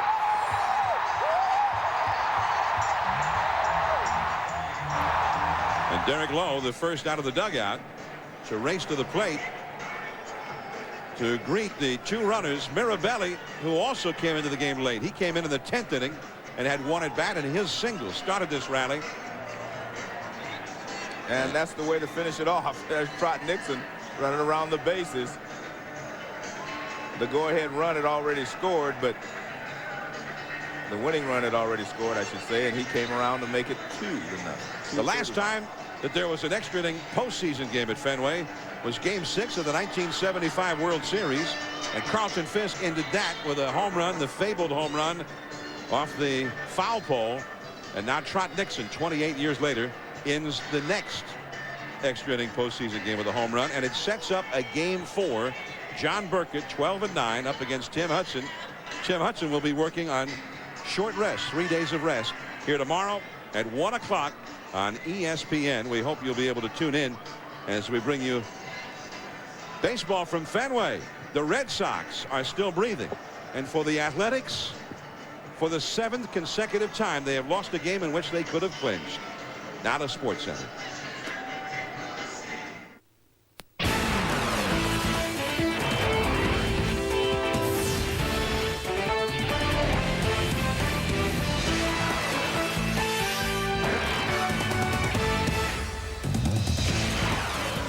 Well, welcome to Baseball Tonight, along with Bobby Valentine and Howard Reynolds. I'm Carl Ravitch. Obviously, you all just witnessed history if you were watching that Red Sox-A's game, and you can hear the screams in Oakland already. This is Tuck Rule Take 2 with all the obstruction calls that we saw in this game, and for a long time it was discussed and debated here. I think that's what most people want to figure out, exactly what happened, why it was called the way it was. When the umpires go to the podium, when Ken Maka goes to the podium, we'll make sure that you hear exactly what they say as soon as they say it. So let's take a look at some of these plays that ultimately decided the outcome of this game. The first one involved Jason Veritek. He was running towards home, then back to third. There was a play being made on the runner, which is significant according to the rule book. Bill Welke then calls obstruction. He is awarded home. Interestingly enough, Chavez might have been in the act of fielding that ball. Then there was the play that involved Miguel Tejada. Obstruction called by Bill Welke right there. No play being made on the runner at that time. Tejada puts his hand up. And he had rounded third, stopped running, and then got tagged out. You think he's thinking to himself, wait a second, a moment ago, I was just involved with the play. You awarded, after an obstruction call, the runner, Jason Veritek, home plate. Why not me? You think he was thinking that? Is that a possibility? No doubt. You get home, I get home. Right. Mi casa, su casa. That didn't happen that way. Now, there was a big discussion on the field. We've gone over the rules to the best of your ability. How would you interpret what happened? There's no way of interpreting what happened because the rule book is idiotic. It has to be changed. They have to go in there. I've been preaching this all year and rewrite this Major League Baseball rulebook. But if you can read and you can interpret, I believe what was supposed to be done here is the runner was impeded. The impediment caused obstruction. The obstruction should have allowed the runner to score.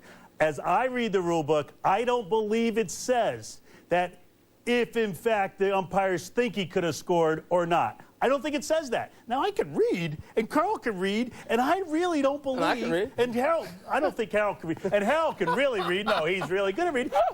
We don't believe it says that. So what the heck's going on here to say that now it's all of a sudden their judgment? I believe it says in the book that it's their judgment after you get the base that you should have gotten because you were obstructed with. And this is personal to me because Knobloch was called given second base in the first at-bat of a Yankee series because Todd Zeile supposedly impeded his direction to second base, and there was no question on whether or not he would have been safe or out or otherwise. I protested the game. They just gave him second base because he ran around Todd Zeile. A little ridiculous, one way or the other. And you said something very important. You protested the game. That's another thing we did not see in this ball game. Ken Maka did not protest it. When you protest a game, have you ever been to a big league ballpark, you will hear the broadcast over the PA say, this game is being played under protest, and the whole Fenway Park would have been booing. And he very well may you have have to do that before the next pitch. He may have been told this is a judgment call. You can't protest I'll it. bet he was told this is a judgment call. You can't protest it. That being said, the umpires, saying it's a judgment call is a misinterpretation of the rule, and the only thing you can protest is the misinterpretation of the rule. So if they said that, in my judgment, I believe if he touched third and he already came around third, then they misinterpreted this. And rule. that appears to be the if. It seems as if the way the umpires could excuse themselves from any controversy would be to suggest that the obstruction occurred before he touched third base. That ultimately we decided there was obstruction. That's the base that if the runner decides to go back to, he is awarded. He will be safe at third. There will be no out declared. Tejada then decides at his own peril, you hear new words, to go home. He's therefore back in play. He's ultimately judged not to be going to be safe without a play. See, and I have a problem with the fact that they say he would not have been safe. This is Miguel Tejada with 2 outs, a high chopper that bounced through the infield, and don't tell me the throw was not part of the play. Oh, but man, he was throwing. It's 10 feet up the line, and they're saying he's not going to score. I don't get that. Oakland did not get the right call. Did the A's get jobbed here? Oh, well, I think they did. I think it was a misinterpretation of the rules, and I think Steve Palermo came on, who I love and think's a wonderful guy, but he came on and said that the obstruction occurred after the base was touched. Prior to that, Gary Miller said that Steve said they're getting this play wrong. Then after the commissioner called down to Steve and they're talking on the telephone, he changed his tune a little. So this is a situation where they might have had a lot of eyeballs on this, but they didn't have the right head on this. The person who certainly had his eyeballs on it, the manager of the Oakland A's, Ken Maka, who obviously argued vehemently, spoke after the game. He said that there are 2 types of obstruction. He said that our runner gave up, should have kept running. Miggy ran about 2/3 of the way down, and Veritek had the ball and he stopped. So that was his interpretation of that. What's your interpretation? It appeared that he ran 2/3 of the way down, so I don't know. Tom? All right, well, I mean, he did ultimately sort of say what we had suggested, you know, that he was at his own risk, his own peril. You make the call, you go home. Just for the folks out there are 2 types of obstruction. One is when a play is being made on the runner. That's the one we saw at Veritek. And then the time is called, and you are definitely awarded a base. So wait a minute. Then the other one is time isn't called, obstruction is called, the runner is impeded, but you're not awarded the base. Well, then please write that in the rule book if that's what you mean, but that is not in the rule book. Okay? Here he comes around. He touches the base. He hits the runner. He stops running. He starts pointing. The throw's offline. They tag him, and they call him out. My goodness, if that's justice, then I want to see the American way. Let's move on to the big picture because this was decided. The rule's over. The Red Sox ultimately beat the Oakland A's. Similar to Game 1 in which the A's came back and won, Boston showed no life with their offense. They benefit from this call here. Trot Nixon comes in and pinch hits, and Harold Reynolds right away says Bernie Carbo, 75. Same thing, pinch hit, center field home run. What does this do for the Red Sox? What does it do for the A's? Same thing as we saw down in Oakland, the long game, and the next day Oakland came back and won that ball game. I think the Red Sox have major momentum, especially when you turn around and you come back and you play at 1 o'clock in the afternoon. It's what, 11:35 out here on the East already? That's a nice turnaround. It all depends on how Oakland's feeling. If they're angry, they're cool. If they're feeling sorry for themselves, they're in trouble. And there's no doubt in my mind they're going to be upset in that clubhouse, because that is a fiery bunch of players. They're young. They have an inexperienced young manager, and they're going to be upset.